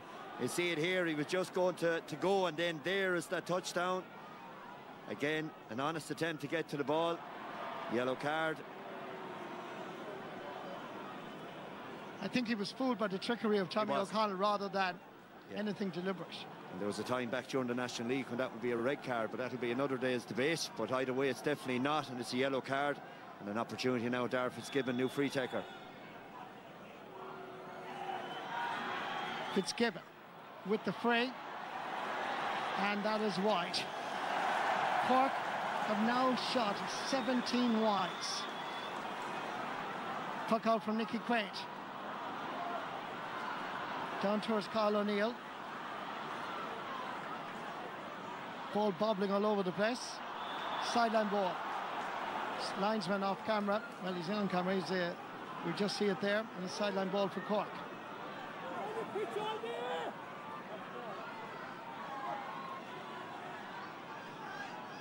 This is going to be taken by Mark Coleman.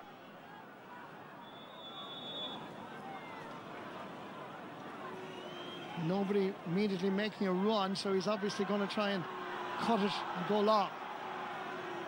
That's exactly what he does. It's a good ball. Conor Lahan.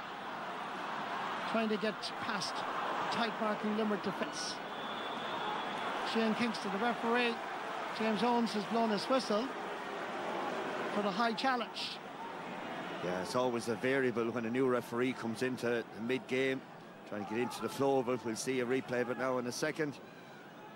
Again, there's thoughts for John Kiley there as well, and Tom Morrissey's about to come back in again for Gearóid Hegarty, who has been struggling, to be fair to him, out there. It's just fatigue and tiredness from Hegarty's point of view. Makes sense. Morrissey's had a bit of a break. Cork reorganised themselves off camera. Rob Downey has said hello with a hefty shoulder to Tom. Meanwhile, Dara Fitzgibbon, dead straight in front of the post, puts that over the bar. 1 point between the teams. Limerick, remember, won the toss for the extra time and decided to play with the breeze. Nicky Quaid goes long. Rob Downey goes underneath it. Robbie O'Flynn, he has a great engine, a bit like Shane Barrett, going to be hooked. Aaron Gillan working hard. Shane Kingston comes out to gather it. Kingston looks around. The Douglas man from Southside Cork City flicks this in, and that is flying between the posts. What a response. What a performance by Shane Kingston, because he's working hard since he was introduced, but this will be a huge boost to Cork. Yeah, lovely stick work. Yeah, for Sean Finn down there as well. It's a nightmare to have the legs of Kingston coming on there. Sides level again for the 11th time. Effort goes wide. Dara Donovan again hasn't just gotten to the pitch of it in the shooting. It's the second one now from over there. Patrick Collins goes long. Robbie Flynn going up for Conor Lahan. Gets a little flick. Good work by the Middleton man. Thought about having a shot. Makes an angle for himself. Between the 45 and 65. Conor Lahan. He was heartbroken when he was taken off the Cork panel 4 or 5 years ago. His performance in the club championship over the last couple of years has been outstanding. There's a man focused on the goalpost at the Ennis Road grounds, and he's already making an impact. Cork lead against the wind in extra time. Nipping in. Once again, Shane Kingston and Robbie Flynn going long, a little bit too long. Conor Lahan couldn't control it. Good work by Barry Murphy, looking around to see who's available. And Cork anticipate what's going to happen. Dara Fitzgibbon tries to knock it down, picking it up and doing rather well. Barry Nash gets the support of Kyle Hayes, and that is sent in, and that is sent wide. Limerick shooting in the last couple of minutes is a bit rushed. It's the 11th wide of the game for Limerick. Yeah, 1 minute injury time as well, Marty. And the one thing as well, down there looking at the Limerick backs, they're tired, they're going to be a little bit like that. But then you have Lahan, you've got Kingston in there, you've got Robbie O'Flynn, all speed merchants. Dudsey is still out there as well. Patrick Collins aiming for Brian Hayes. Oh, Dan the man. Used to be Dan Shanahan, now it's Dan Morrissey. Ball is driven down fast into the Limerick. Now here we go, here comes Aaron Gillan. Lovely turn, has he hit it too sharp? He has. Limerick's tally of wides is chasing up on Cork. Cork have hit 17 wides, Limerick at 12. Puck out is long, up to Shane Barrett, gathered superbly by Kyle Hayes. Pushes his opponent away, over for Tom Morrissey. Tom blocked on this occasion by Rob Downey. He's lost his hurley, but he sticks, trying to chase after Tom Morrissey. Back again, good work by Limerick, and the referee has blown his whistle and given a free to Limerick on the 45-minute line. The drama, the chapter of every book that talks about the Munster Hurling 20 final, every page that we'll write about in years to come or watch this match will be enthralled. They will. You can put the top of every chapter of those the title of bravery. Bravery and spirit. You can see it there, Morrissey and all the Cork players tracking him back. When he was blocked out in the line, I think it was by Downey, he had to find the strength from somewhere to get on it again, and he did. And the Cork chasers had to find it from somewhere to get after him. They did. And now there's net result, just a hand above the shoulder. There's an opportunity for Aaron Gillan. This to level the match for the 12th time.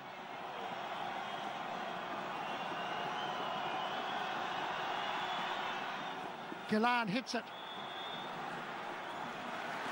And he hits it awkwardly. His initial reaction was a little bit dubious, I think, judging by his body language. Cork are set up here now in the left half forward position as Collins looks out. Hayes has come out around Robbie O'Flynn as well. No, just called half time. Half time in the first period of extra time. it continues to be enthralling. Limerick 222, Cork 125, and we still have more to come. Well, we have at least 10 minutes more to come. As Marty and everybody's mentioned, this game has had everything. One thing it hasn't had, obviously, is a penalty shootout, and that's what will happen is after the next 10 minutes, it is still all square. Liam Sheedy, dare you call who's likely to come out on top? Yeah, you know, Limerick got a great start. They got 2 points up on the board. You know, Declan Hannon came on and struck a wonderful score, but they've been a bit wasteful since then. They've had 3 very, very poor wides. Aaron Gillane looks incredibly dangerous every time that ball goes in. Himself and Shane O'Brien are a real handful. But again, Cork's bench have delivered. You know, Shane Kingston got a lovely point. Conor Lehan also got a point. And they nudged in front, but Gillane free, obviously, he's got him back level again. So, there's nothing in this. And in fairness, both teams, they've left it all out on the pitch. It's fantastic and fascinating watch. It's fascinating, including what happened with the dynamic now, given that we have a different referee, because the referee has been a key feature of this game, because we saw Thomas Walsh, free-flowing hurling, lots of heavy hits and a lot being let go. James Owens is a very different type of referee. Yeah, and the margins are so tight here. I think the second half is Cork will be happy enough now in terms of it's a draw game. The wind is with Cork. The danger for Cork here in the second half is that space potentially that you're going to see with the likes of Gillane inside. That's the biggest risk now that Cork have. But going back to the referee, I have to say it, I've said it before, I think this extra time, it disfigures the game. And I think that's a really good example as to what happened to the referee.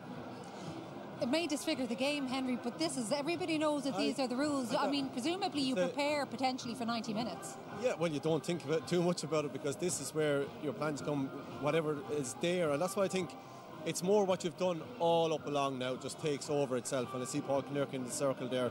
But it really is the cuteness, I think, because I saw Sean Finn going out with Shane Kingston, and it was very, very evident Sean Finn was starting to cramp up. And all Kingston has to do is to get his ball, run his 4 yards, and he's going to get away, he's going to get a strike away. So those fresh legs, they're the players that are playing well at this period of extra time. It was interesting, we met Tomas Welch earlier on, we were having a cup of tea, and he was interested. He said they were up and doing some testing and running last Wednesday night up in Abbottstown. They obviously did a bit too much running because he did a lot today, and now he's cramped up, you know. It's small, because a team will not be training hard a week of a match. I just wonder, were the referees training hard this week, you know? He looked gutted, didn't he, as well? So sorry. And you know, and he had a great game. He had a great game. He had a great game. You know, so. And the other thing is, Joanna, with 10 minutes to go now, you'd love it to be won by a piece of individual brilliance or a wonderful score, as opposed to an error or somebody making a mistake or somebody going down with cramp. So, as I said, they've left so much out there for the last 80 plus minutes. We've a big 10 minutes now to see can Limerick get the Magnificent Seven, or are Cork going to win their first final in 7 years? So big 10 minutes for both squads.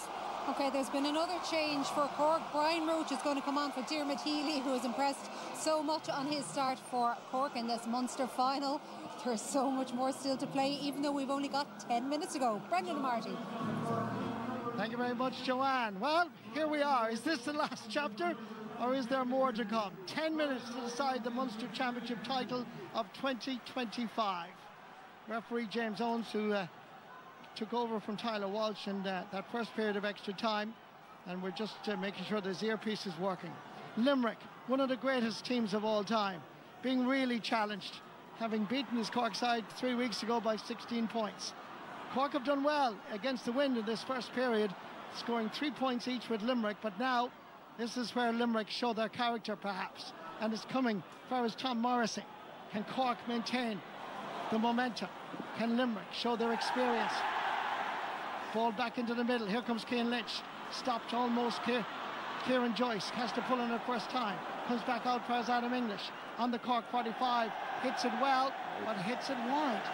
Their shooting over the last little while, particularly in extra time, has been poor, hasn't it? I think it was 4 there in extra first half of extra time. There's number 5 there. See Kinnerk down the middle of the group when they were talking. He was talking about pass and get it in. So you should see a lot more long deliveries inside to that Limerick full forward line, but they have to be more accurate. Patrick Collins goes long.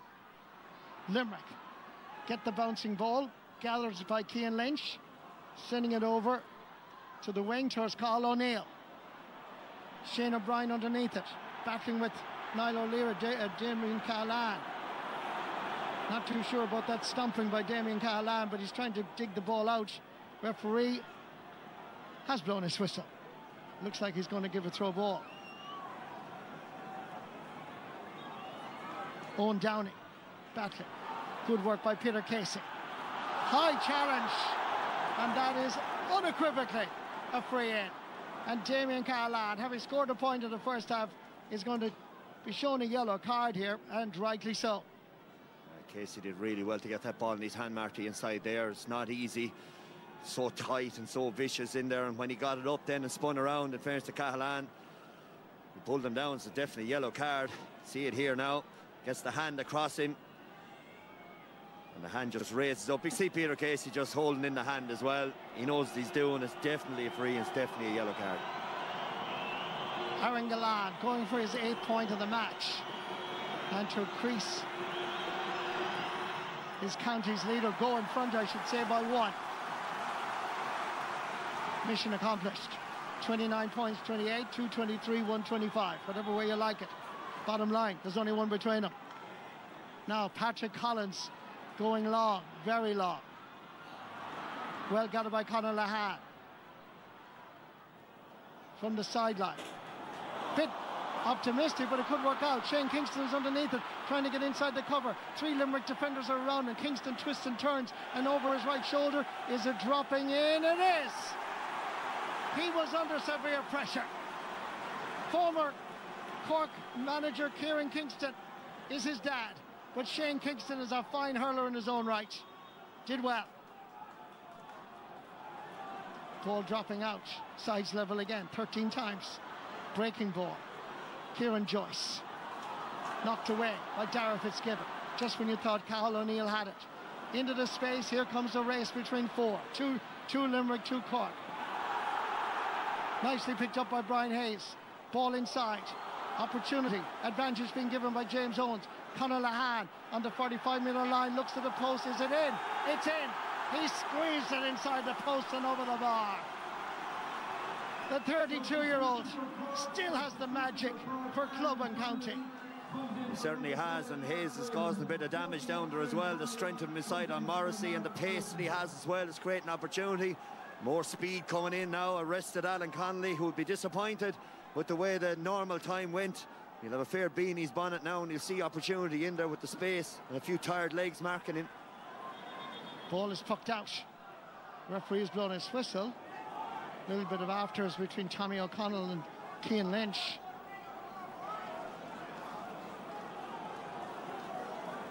Referee goalkeeper Nicky Quaid is going to wait for the referee James Owens' whistle. He has it now. He goes long, dropping down, attacking the ball, gathering it. Rob Downey. Oops! Just Slither kind of came behind him. It was not a great pass. That looked like it was taken off the ground, to be honest, by Peter Casey, but he got away with it. And Cian Lynch heading towards the 20-metre line, trying to lay it off quickly, succeeds in doing so, and that is sent over the bar. Good score. The hard-working Shane O'Brien, and the sides are level again. They are, and for a second with fresh legs, Cian Lynch would have thought there was a goal chance on there, but there's no way in the 85th minute of a game he's going to go after that. But sensible to get the point. Malfunction on the puck out. Puck out is easily given away. Whereas Tom Morrissey, Peter Casey, once again turns inside and shoots brilliantly. You cannot beat class. He's had such a journey in his inter-county career with so many serious injuries, but when he's fit, he is just brilliant. Beautiful score, Peter Casey. Breaking ball. Cathal O'Neill chasing this. In comes Tommy O'Connell. No free given. Tommy is heading towards the city end. Cuts inside, and that's a really good score. He worked hard for it. Got the benefit of the doubt with the challenge on the Limerick bat. Scored a point against Tipperary, and now scores a point here.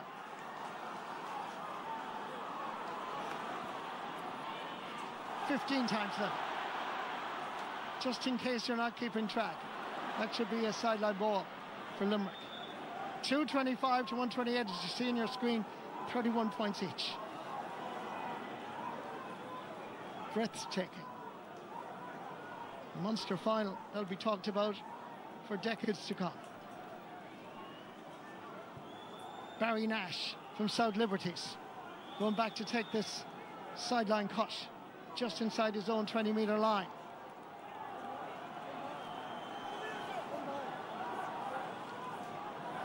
Good ball, keeps it down the sideline, batted forward, ball is bobbling all over the place. O'Connell O'Neill heads towards goal, couldn't be Henry. Good work by Tommy O'Connell, he kept chasing him. Perhaps he got a little hook, I'm not too sure. He did. Adam English was the ball there, Marty. Adam was inside screaming at him. I'm surprised that Cathal O'Neill there, he normally gives the simple pass. You see Tommy O'Connell's Hurley coming in there off the corner of the screen. Great hook. One of the skills of the game. Breaking ball, picked up. An opportunity. And once again, it's over the bar. Shane Kingston has been a dramatic super sub for Cork. Yeah, Douglas, one of Douglas' finest. He is. He's the perfect man to come in, Marty, because there's tired legs around there. He's really quick. He's really accurate with a fresh mind. Sideline ball, Limerick. Cork lead by 1. Quickly taken. Kept along the line by Darragh Donovan. Stalemate again. Referee gives the free to Cork. He's giving it for trapping the ball between his legs, not playing the ball there. Cork now need to take their time. Said Patrick Collins will come out now. He'd be hoping 3 minutes before he gets to the ball. Strolling out. Listen to the roar. The excitement of a Munster hurling final.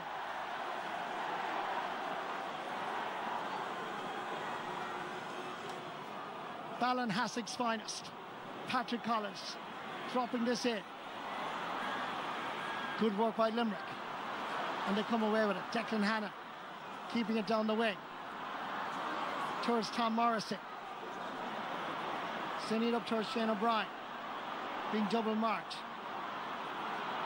They play a bit of football obviously in Kilmallock as well. It was intended to be a good pass and it worked out fine. Trying to gather it up. Stalemate again. Ball comes out. There's a pull on the jersey. Rob Downey. Effort goes slightly astray. Carl O'Neill gathers the loose ball and plants it between the posts and over the bar. Good score. Yeah, there was a token of jersey too, Marty, but through the forest of players, the referee, unfortunately, from a Cork point of view, couldn't see it. Then he gets the chance there. We're down a minute, and we'll see. There's 1 minute he's signalled out, I think, of additional time here. Long puck out from Patrick Collins. Are we going to get a winner at the Gaelic grounds before we head towards penalties? Carl O'Neill, who has the courage now? O'Neill is going for it. He's hitting it well. He's hitting it to the right and wide.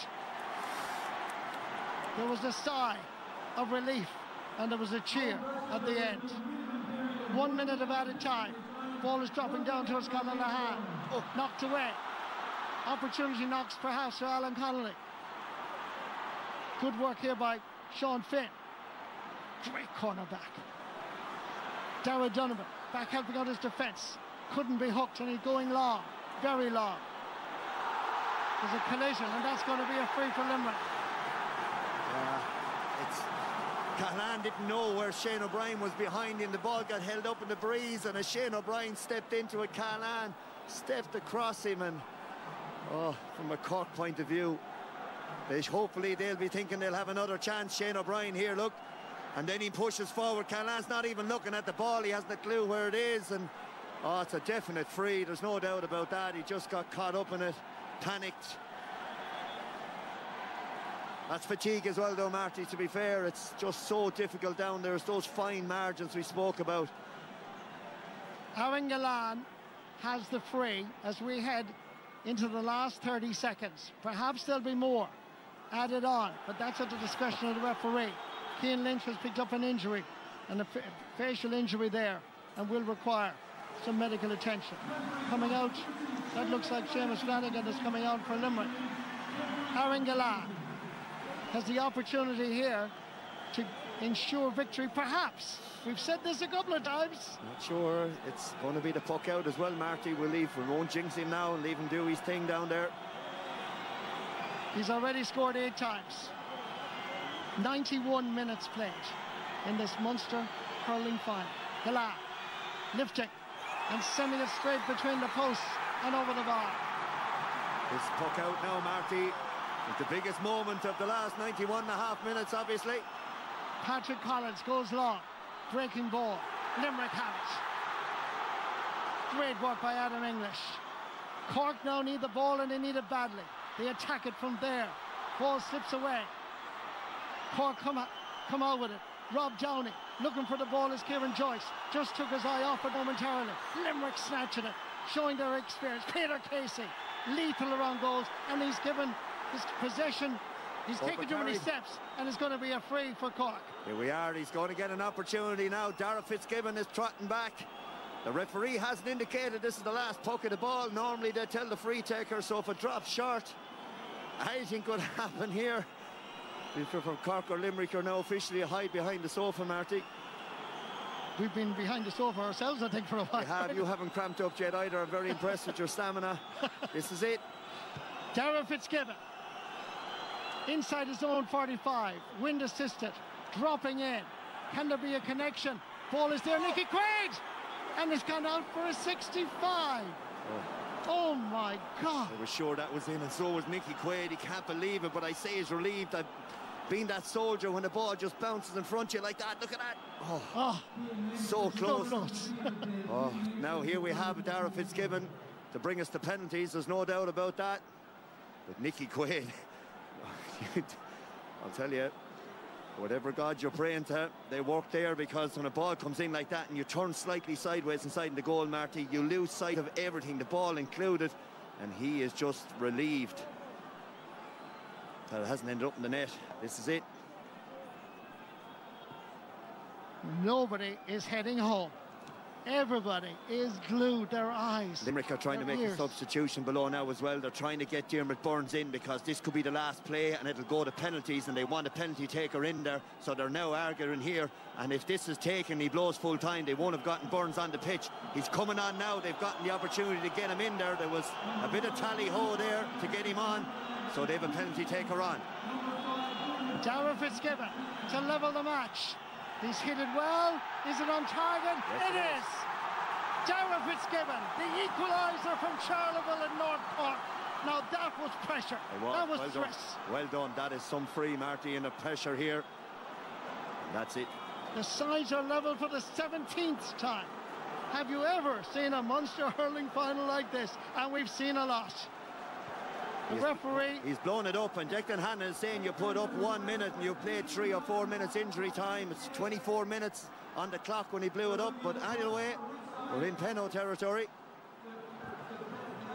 It's penalty time in the TUC Gaelic grounds. And the picture tells the story. There really is nobody going home. Limerick, 2:27. Cork, 1 goal and 30 points.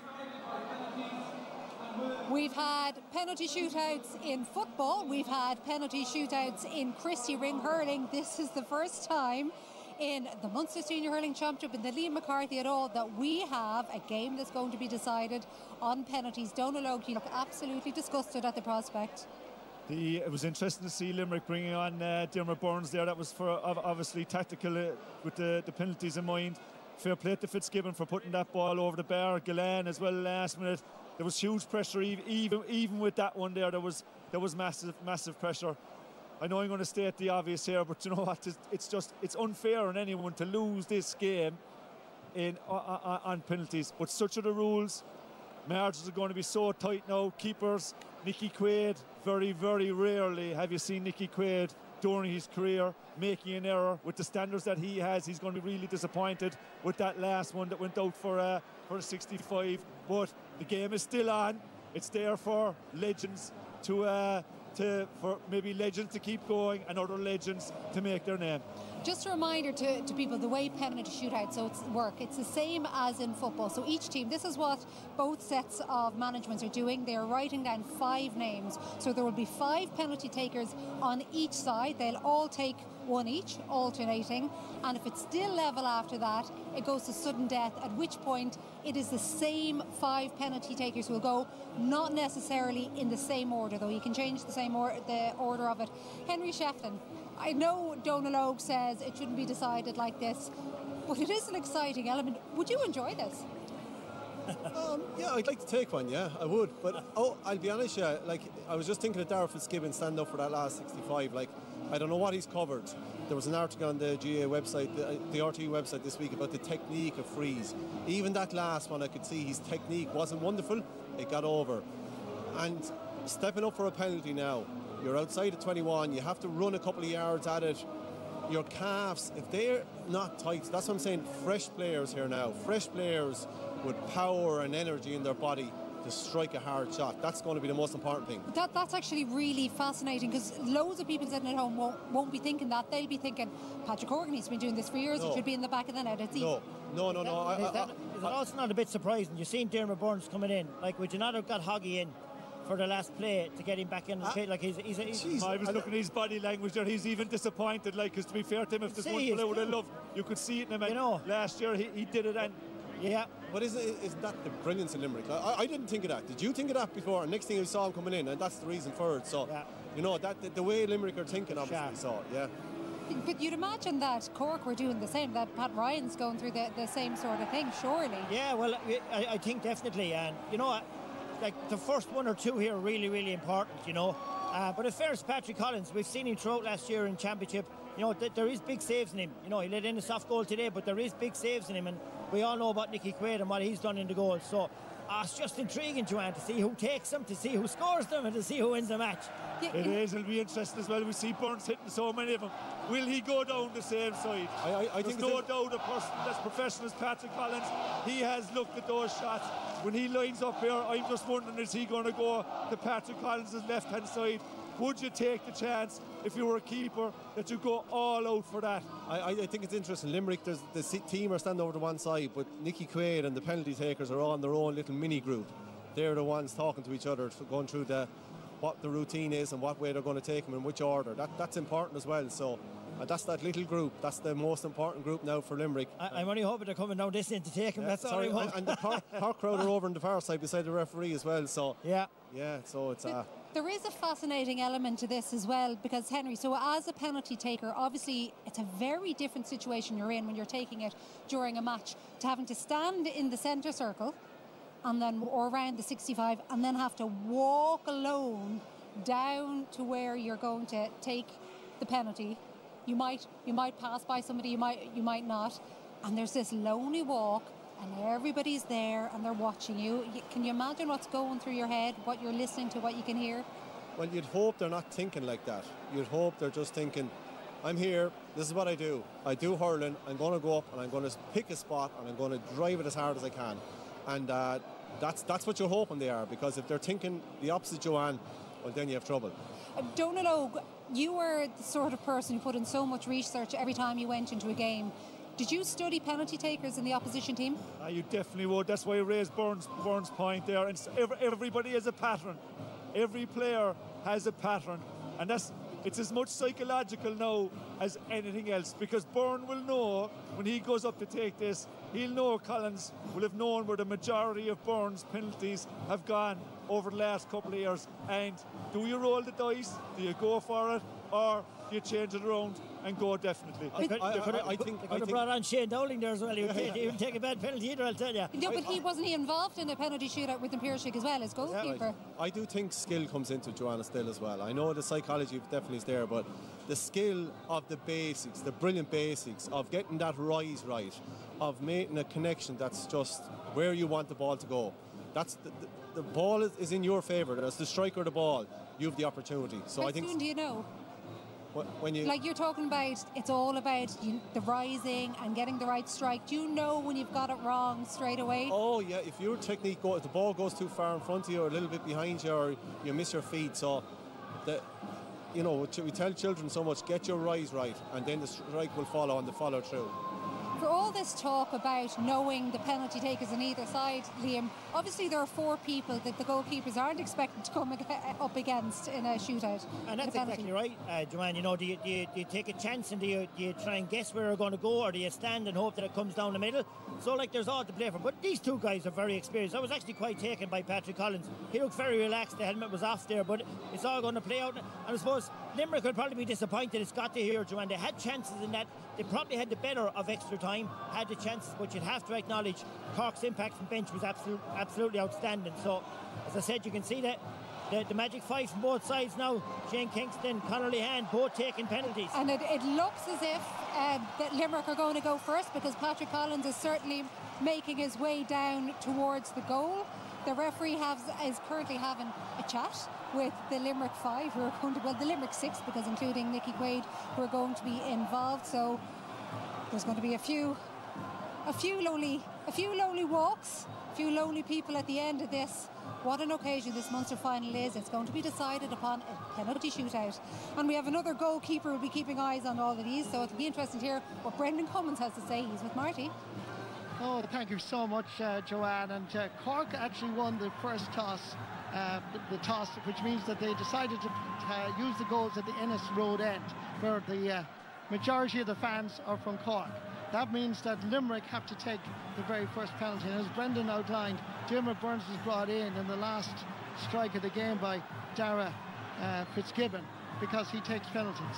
So Patrick Collins is on the goal line at the Ennis Road grounds. It's the best of 5 penalties, and he has to stay in his goal line, Brendan. He has to stay in his line on the ball is struck, Marty, and this is going to be a big one here, because we're going to see maybe 10 penalties or more.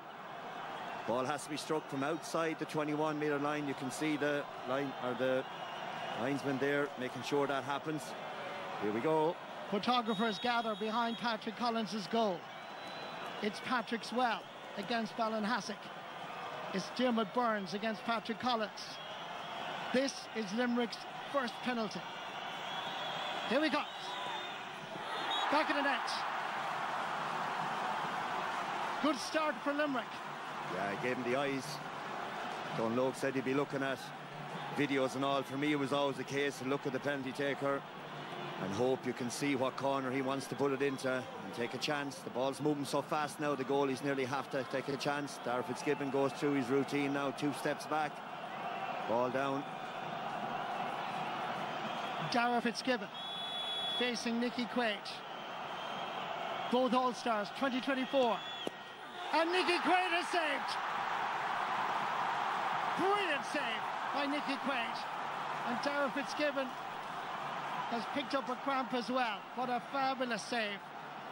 Quaid, cat-like, diving to his right and deflecting the slither away. Brilliant. What a save. What a save. In fairness to Dara Fitzgibbon, I'd say he's thinking he didn't get enough power on it, because just when you planted his left foot there, all the power left when the cramp came through. Quaid still had to do his thing. Gillane next. Here comes Aaron Gillane. Well, there was no question about that one. The worst thing is, Marty, if you meet a cross-eyed penalty taker, you're in big bother, because he's looking one way, he's going to hit it the other, and that's exactly what Gillane did. Really, really good. Really good. Fabulous penalty. We hardly saw it ourselves, never mind Patrick Collins. Conor Lehan facing Nicky Quaid. First penalty saved, and when a goalkeeper makes a save like that, his confidence is high. Lehan, back of the net. 2-1. And sometimes, like, when you're inside the goals, Marty, they can hit the ball so fast. You see the focus there on Lehan's eyes there. They hit it so fast. If you can hit it on the meat, it's past the goalie before he can move. And in fairness to him, that's the way he delivered the shot. John Kiley looks at Barry Murphy from Doon, going to take Limerick's 3rd penalty. 2 out of 2 so far. Kitole facing Patrick Collins. Equally a Kitole. And Barry Murphy has sent it outside the goalpost and wide. Didn't look that confidently, came up to it, didn't run at it. He was hoping to just place it into the corner and pulled it right at the post. Disappointment for Barry Murphy, but it gives Cork an opportunity here. Shane Kingston. Douglas facing Nicky Quaid. Oh. And it gets past Nicky Quaid. Nicky Quaid taps the ground there, Marty. He knows this was one that was savable, all right. Got the little bounce into the ground. You can't beat those ones, but yeah, just drifted past them. We won't be too unfair on the goalie now either. Next player up, Tom Morrissey. 3 penalties taken, 2 scored. 1 missed, 1 brilliantly saved. Tom Morrissey facing Patrick Collins, the Cork keeper. Also facing a packed terrace of Cork supporters. And it's saved, Patrick Collins. He got something to it, I think it was his foot. Tom Morrissey hit it. And Patrick Collins dived down to his right and saved. And look at the jubilation. He knows what this means. Not the greatest penalty of all time. No, it wasn't, but he saved the one that wasn't hit correctly. The previous one, it just slipped under Nicky Quaid, unfortunately, from a Limerick point of view, but this is the one now for Connolly. Alan Connolly, Blackrock, Cork City. Nicky Quaid. Oh, he hit it beautifully. Never in any doubt. Is this where Limerick lose their 7 in a row? The tension is unbelievable. It's a great penalty for Connolly as well. Marty, he had the greatest of games in normal time, but when the need was most and the skill was needed, he delivered. Now Declan Hannon. One of the great hurling captains. Declan Hannon facing Patrick Collins. And he's missed it completely. Cork are Munster champions. Look at the scenes. Look at the joy. Can you believe this? Cork have beaten Limerick in their own backyard. A team that was going for their 7th Munster title in a row. This is a Cork team that got wallops 16 points on the 18th of May last. That's just 3 weeks tomorrow. And swing this around in one of the greatest illustrious performances by Cork. Penalties will be a disappointment, but the joy doesn't matter when the full-time whistle goes. Cork people will celebrate in the South Mall. Oliver Plunkett, Washington Street, Doneraile, Mallow, you all can say it. The full-time score here at the Gaelic grounds after extra time and penalties. Crowd control, how are you? The Cork fans, like they did in Páirc Uí Chaoimh last year. Absolutely unstoppable, the momentum. Look at the scenes. Tears of joy. Cork hurling. They did it not once but twice last year. They beat Limerick. Tonight, today, 3 weeks after getting a walloping by 16 points, they are back as Munster champions. Yeah, Marty, and you know what I mean? You talk about the lottery of penalties, and that's exactly what it is. But fair play to Cork. In the 75 or 80 minutes or so that we had, 90 minutes of hurling, they really, really showed the character and passion. I said it during the week around Pat Ryan, how good a manager he was. His team had their backs to the wall. They came out here fighting and swinging. They had a bit of luck here and there, the same as Limerick would say if they won it, they had it as well. But fair play to Cork. They came into the Lions Den and they did the business. The full-time score in an amazing Munster Hurling Final 2025. Limerick 2 goals, 27 points. Cork 1 goal and 30. Full-time after extra time, and Cork winning penalties. And may I add, they were level 17 times. An amazing evening in Limerick. We've had it all. We're exhausted, but we absolutely loved it. We certainly did. Marty and Brendan, thank you so much. 3 weeks ago, we stood in our studio looking out over this pitch, and Donal Óg was receiving all sorts of gentle abuse from the home fans. He is currently turning around and whooping and hollering at the Rebel faithful who are underneath here, absolutely just reveling in this. Donal Óg, you've waited 7 years for a Munster title. Cork, or Pat Ryan, has gone through hell this year. His players have come out time and time again for him. I'm delighted for all of them. Delighted for Pat Ryan. Delighted for Patrick Collins. Delighted for all of the players. We know Limerick have been outstanding champions, going for 7 in a row in a time when hurling has been so strong in Munster. But you know what? I don't think that they'll mind what they're seeing here today in terms of when they'll think about it. Cork have had a number of challenging years, obviously losing the All-Ireland final the last day or last year, losing it with such heartbreak in such a tight game. Been beaten by 16 points here the last day, feeling humiliated if you like, and to come back here today and to respond with that type of spirit, and when it came down to that last minute to deliver the way they did, look, I'm delighted, Joanne.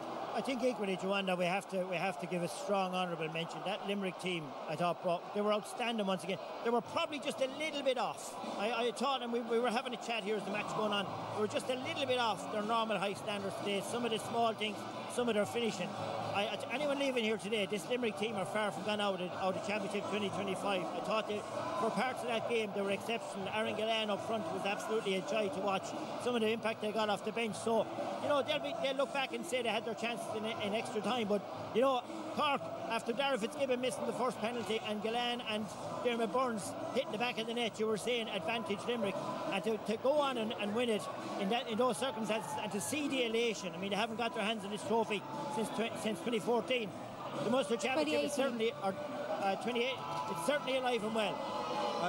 I think that's the biggest thing what we take from this game is what we're seeing, the pictures we're seeing at the moment. Like, that's what sport is about. And look, as much as Cork winning is good for the game of hurling, you know, there's no doubt about it, and the colour they bring and the supporters they bring, and it's great for that man. And Pat Ryan, as you said, Joanne, has been through a very difficult year, and he looked at the skies before the penalty take, and we know what he was thinking of. So I just think it was testament. I do want to make one compliment to Limerick.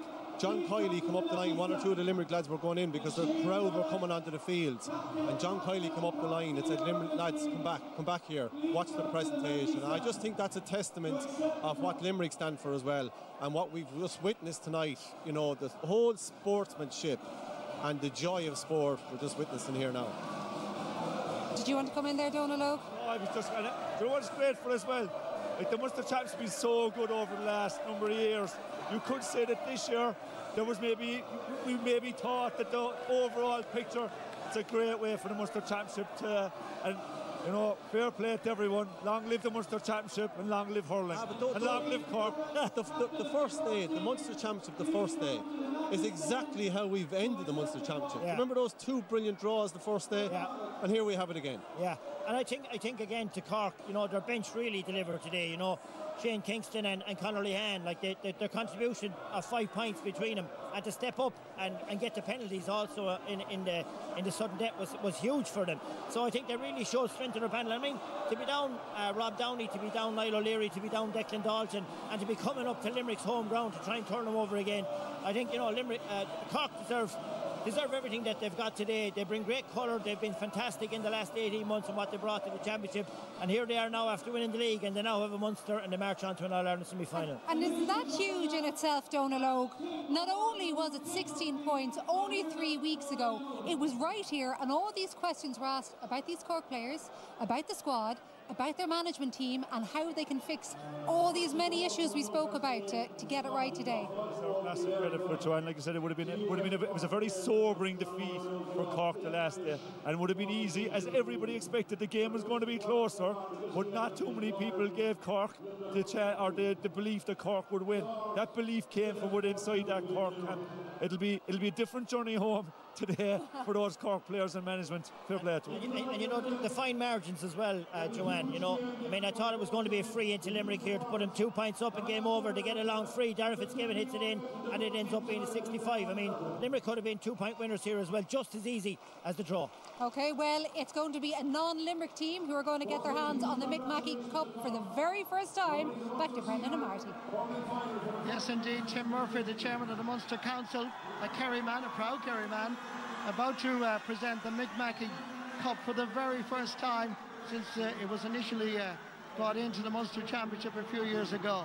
Rob Downey from the great Glen Rovers club that produced Christy Ring and the real Taoiseach Jack Lynch, Dennis Collin and Tomas Mulcahy, and so many more. Rob Downey and his brother Owen, now Glen Rovers men, part of this Cork Munster Championship winning side. Limerick, what a team. And they're only beaten for the first time after how many 6 Munster finals, 7 Munster finals. But they, of course, now qualified for the All-Ireland quarter-final. For Pat Ryan, an emotional Pat Ryan. And I know he's thinking of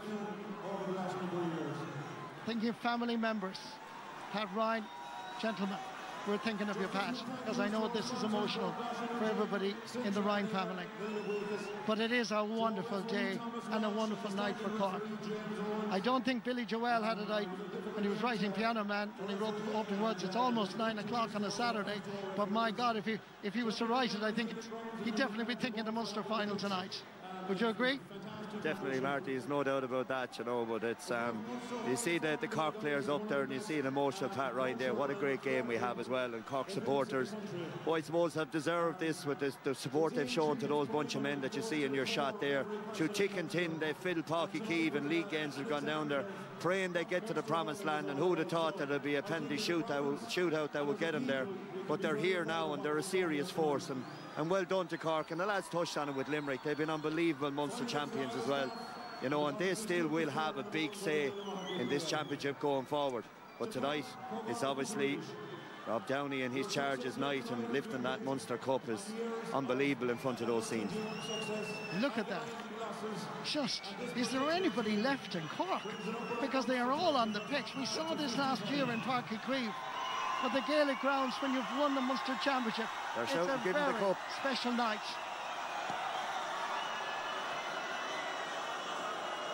They can't wait for the cup to be presented. Weeshy is there as well. Payroll, the Munster Council. 2 Kerrymen presenting a Mick Mackey trophy to Rob. At this stage now, I think Rob Downey would take that cup off the devil himself now. It's just unbelievable when you're up there, Marty, as well, for those players, looking across all your supporters, the sense of satisfaction, all the sacrifice you've made, all the times when you went home when everyone else went out, thinking about the group. This is what it all comes down to. Invest in time without knowing the outcome, but now that you have it, it's unbelievable. Here we go, I think. We hope you all enjoy the celebrations. Young faces. Doesn't matter what age you are. When you have Cork blood as it is there tonight, they will savour it, they will enjoy it. I'm not too sure that Cork will be open this week. I think it'll be closed because it'll be the biggest ever party. Here it is. Tim Murphy, chairman of the Munster Council, presents the Mick Mackey Cup to Robert Downey, Cork captain. Cork Munster champions for the 55th time in their history. The banks of the Lee will be sung for at least 2 weeks. It's a county that has produced incredible talent. Sonia O'Sullivan, Roy Keane, Rob Heffernan, so many of different sports. But the people of Cork love their hurling, and they have fallen in love with this team since last year. And they have been rewarded with an incredible display of courage. Winter Limni agus Winter Corky Tá Anas an Corn Callul Shaw Aglacha San Fern Corky.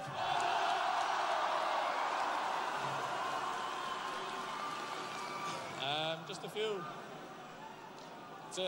It's a great honour to stand up here today and accept this trophy on behalf of an unbelievable bunch of men.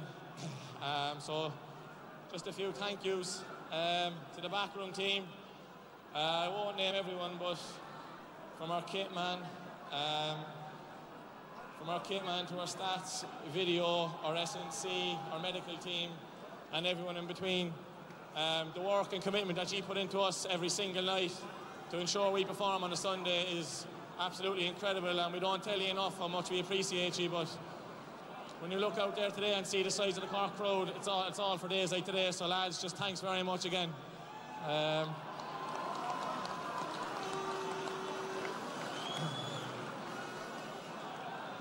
To our sponsors, Sports Direct, everything we ask for, we're always looked after, and also to McCarthy Insurance Group, who came on board this year. Thanks again for your continued support. To the county board for everything you do for us. We don't want for anything, so thanks again for everything you do for us as well. Just to our management team, our selectors, Wayne Sherlock, Fergal Condon, Brendan Coleman and Don Lomani. Again, just every single night it's relentless, the work that she put into us. And lads, thanks so much. It's all for days like today.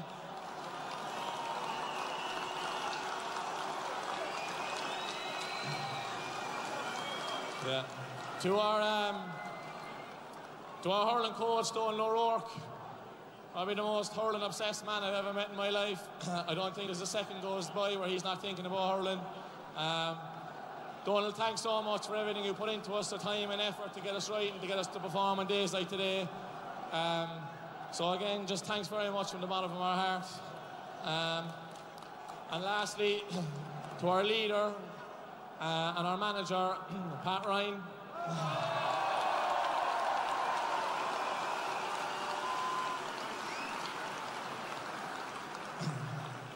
I don't think Pat realises how much this group actually love him, but I'm going to tell him here today that, Pat, we love you to bits, and days like today, I'm so happy for you as well.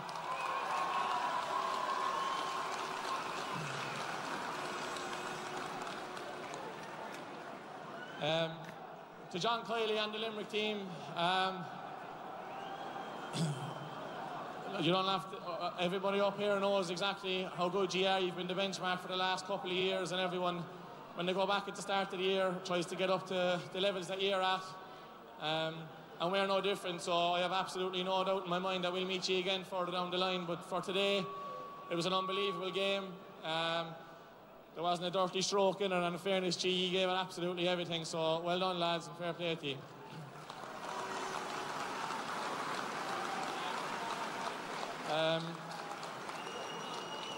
To the referees, the two of you, to Thomas Walsh and James Owens and his officials for refereeing an unbelievable game of hurling, and what was an unbelievable spectacle. Well done, lads. Credit to you, ref, an absolutely fantastic game.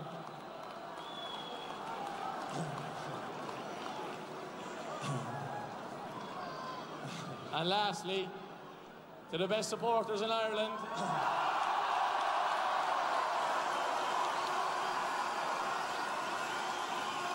This time 2 weeks ago we came up here to Limerick and we went home with our tail between our legs, but I'm happy to say that the Mick Mackey Cup will be on the Cork bus tonight heading back to Leeside. Up the Rebels!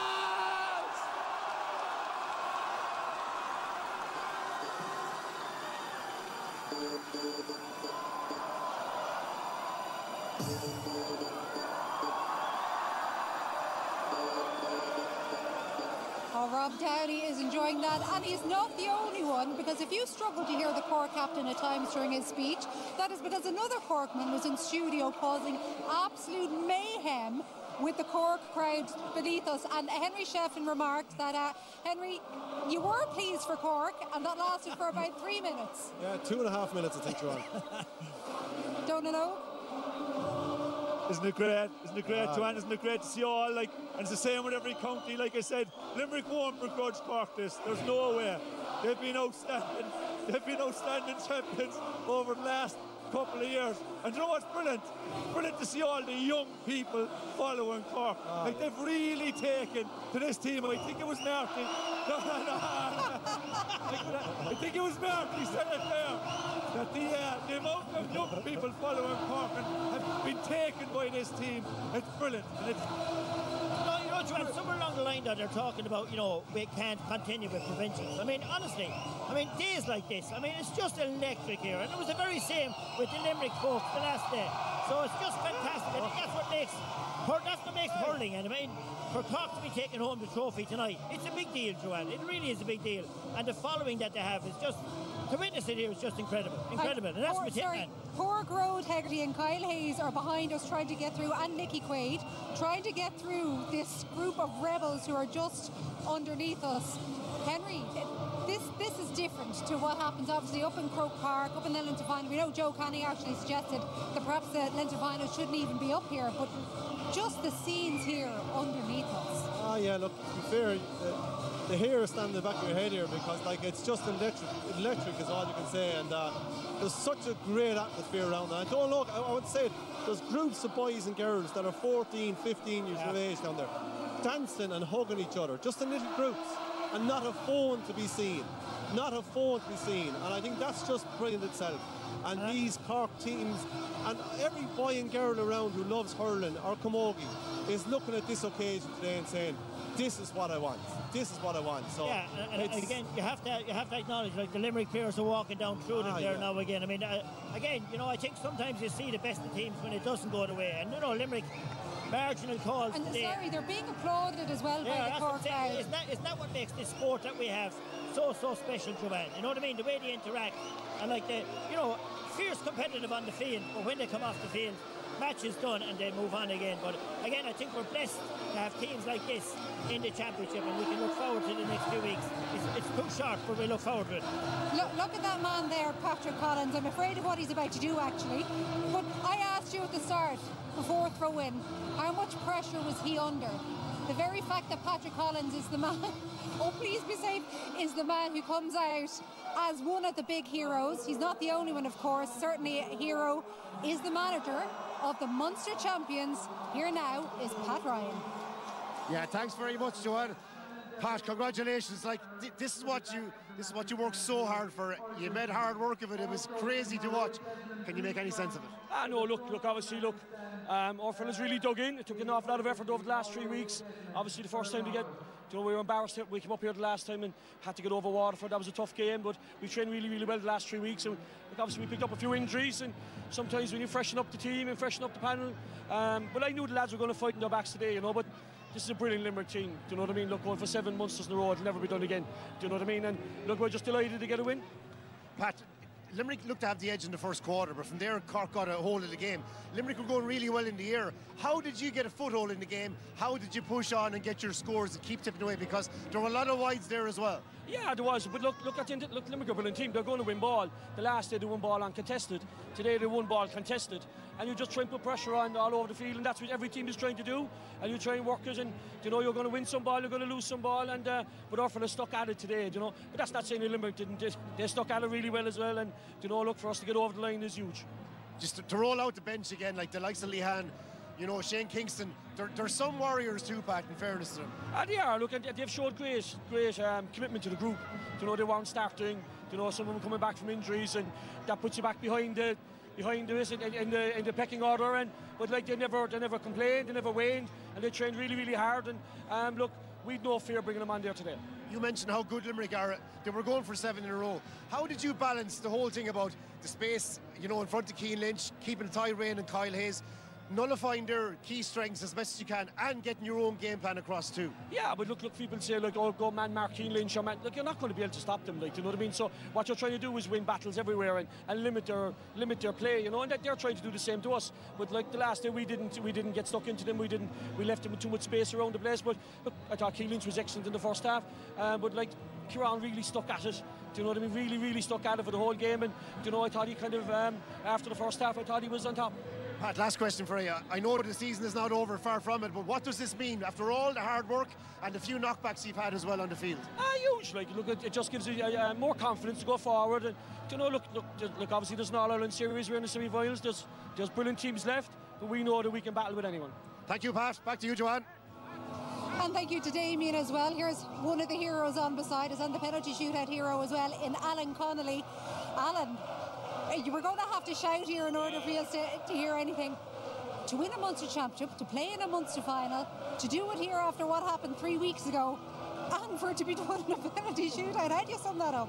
I don't know, to be honest, but I know 3 weeks ago wasn't us really. We let a lot of people down 3 weeks ago, coming up here trying to prove a point, and it's unreal out there. They're the crowd, are the best fans in the world, and we knew, even though we lost by how much 3 weeks ago, they followed us to the end of the world, and they're here again today. So yeah. And we just heard from Pat Ryan there. Was there a big rally around to do one for Pat as well? Yeah, we absolutely love Pat. You heard Robin the speech there. We love Pat. We do anything for him. So yeah, anything. When you came on in the second half of extra time, was that with a penalty shootout in mind? I don't think so anyway, but I think when I came on they went 2 ahead, I think, or something, so I thought it wasn't my fault, but no, I was delighted to get the draw, yeah, at least. Fitzy there, Fitzy was going well. and slotted a free there at the end. Like, there's serious pressure on him for that free, like, so fair play to him. I think it's also great. I mean, you know, you see the likes of Shane coming in and Conor coming in. You know, it really, I mean, you've always, Pat Horgan has always said it, that you're a team that has 10 or 11 really good forwards. Yeah. So, you know, it's great to have other, you know, it must be incredible to train as a gun. You know, you have great forwards. I mean, are you confident that you can take down any backline? Well, like Pat says it all the time, our goal is our panel. So, like, if we know any of the lads are not going well, like, look at the bench, like, you know. Will we have a little look at some of the, I know you want to come with the question, but will we have a look at some of the penalties as well, Alan? If you want to have a little look at this screen here, and we'll take you through some. You might recognise at least one of them anyway. There were some real key moments in this shootout. So this is Tom Morrissey coming up against Patrick Collins. Yeah. What is going through your head when you're standing there watching all this unfolding? Next to me. What's that? Was I next to up or something, was I? You were the last one for Cork. Oh yeah. Yeah, he was next. Yeah. To be honest, I just had my spot in my mind when the whistle was blown. To be honest, I knew where I was going. I actually mishit it. I was going low. I'd mishit, I tell you. But well. Sorry, did you really mishit it? I didn't connect with it properly. Like, I wanted it to the floor. It kind of went high. I'm lucky he kind of went. He went right.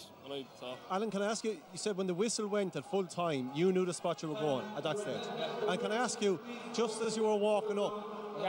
Sorry, just as you were walking up to the penalty, how did you feel? Were you just nice and calm? Because I noticed that you didn't jog, you just walked the whole way. Maybe you didn't realise that yourself.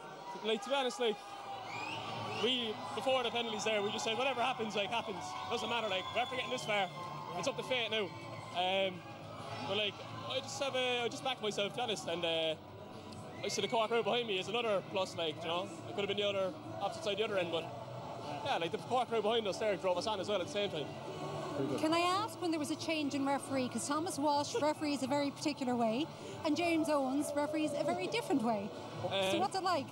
Yeah, it was funny, all right. I hope it's all right, but yeah, it was weird, all right. Is it the first time that's ever happened or something like? Well, no, it's happened a few times, but it's just it was interesting that. Yeah, it was interesting. I thought he left the game same enough. I thought, to be honest, it wasn't too much of a change. Like, I don't know. Yeah. Okay, and what is it like within this Cork group? Can you take us through it? Because we always talk about this Limerick team and the great bond that they have. Yeah. But it seems like that group within Cork have something there too. Well, yeah, like Limerick have set the tone the last few years, like. As you know, like, we're trying to get up to their level, and you know, we're competing with them now, which is great. But like, we've had bad days against them as well, like, and to be honest, we're way closer as a group as we were 3-4 years ago.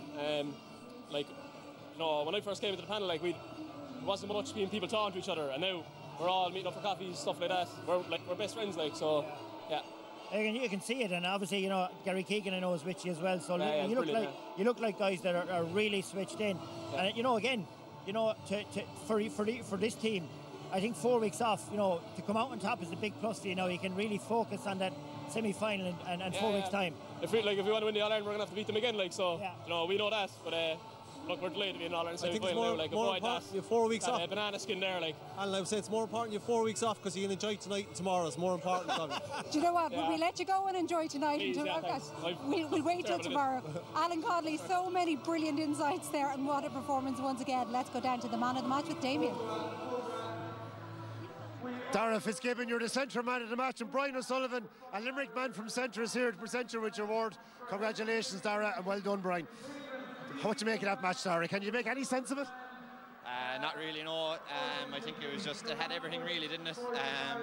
Just two very, very good teams going at it, and I think if we play that game 10 times over, it'll probably be a different result every time, and we're just really happy and delighted and grateful to be on the right side of it today. It looked like there wasn't a space to be had at any stage during the game. Was it like that on the field? What was it like, you know, in the thick of battle? Did you even get a chance to look up and scan and see who's around, or are you closed down all the time?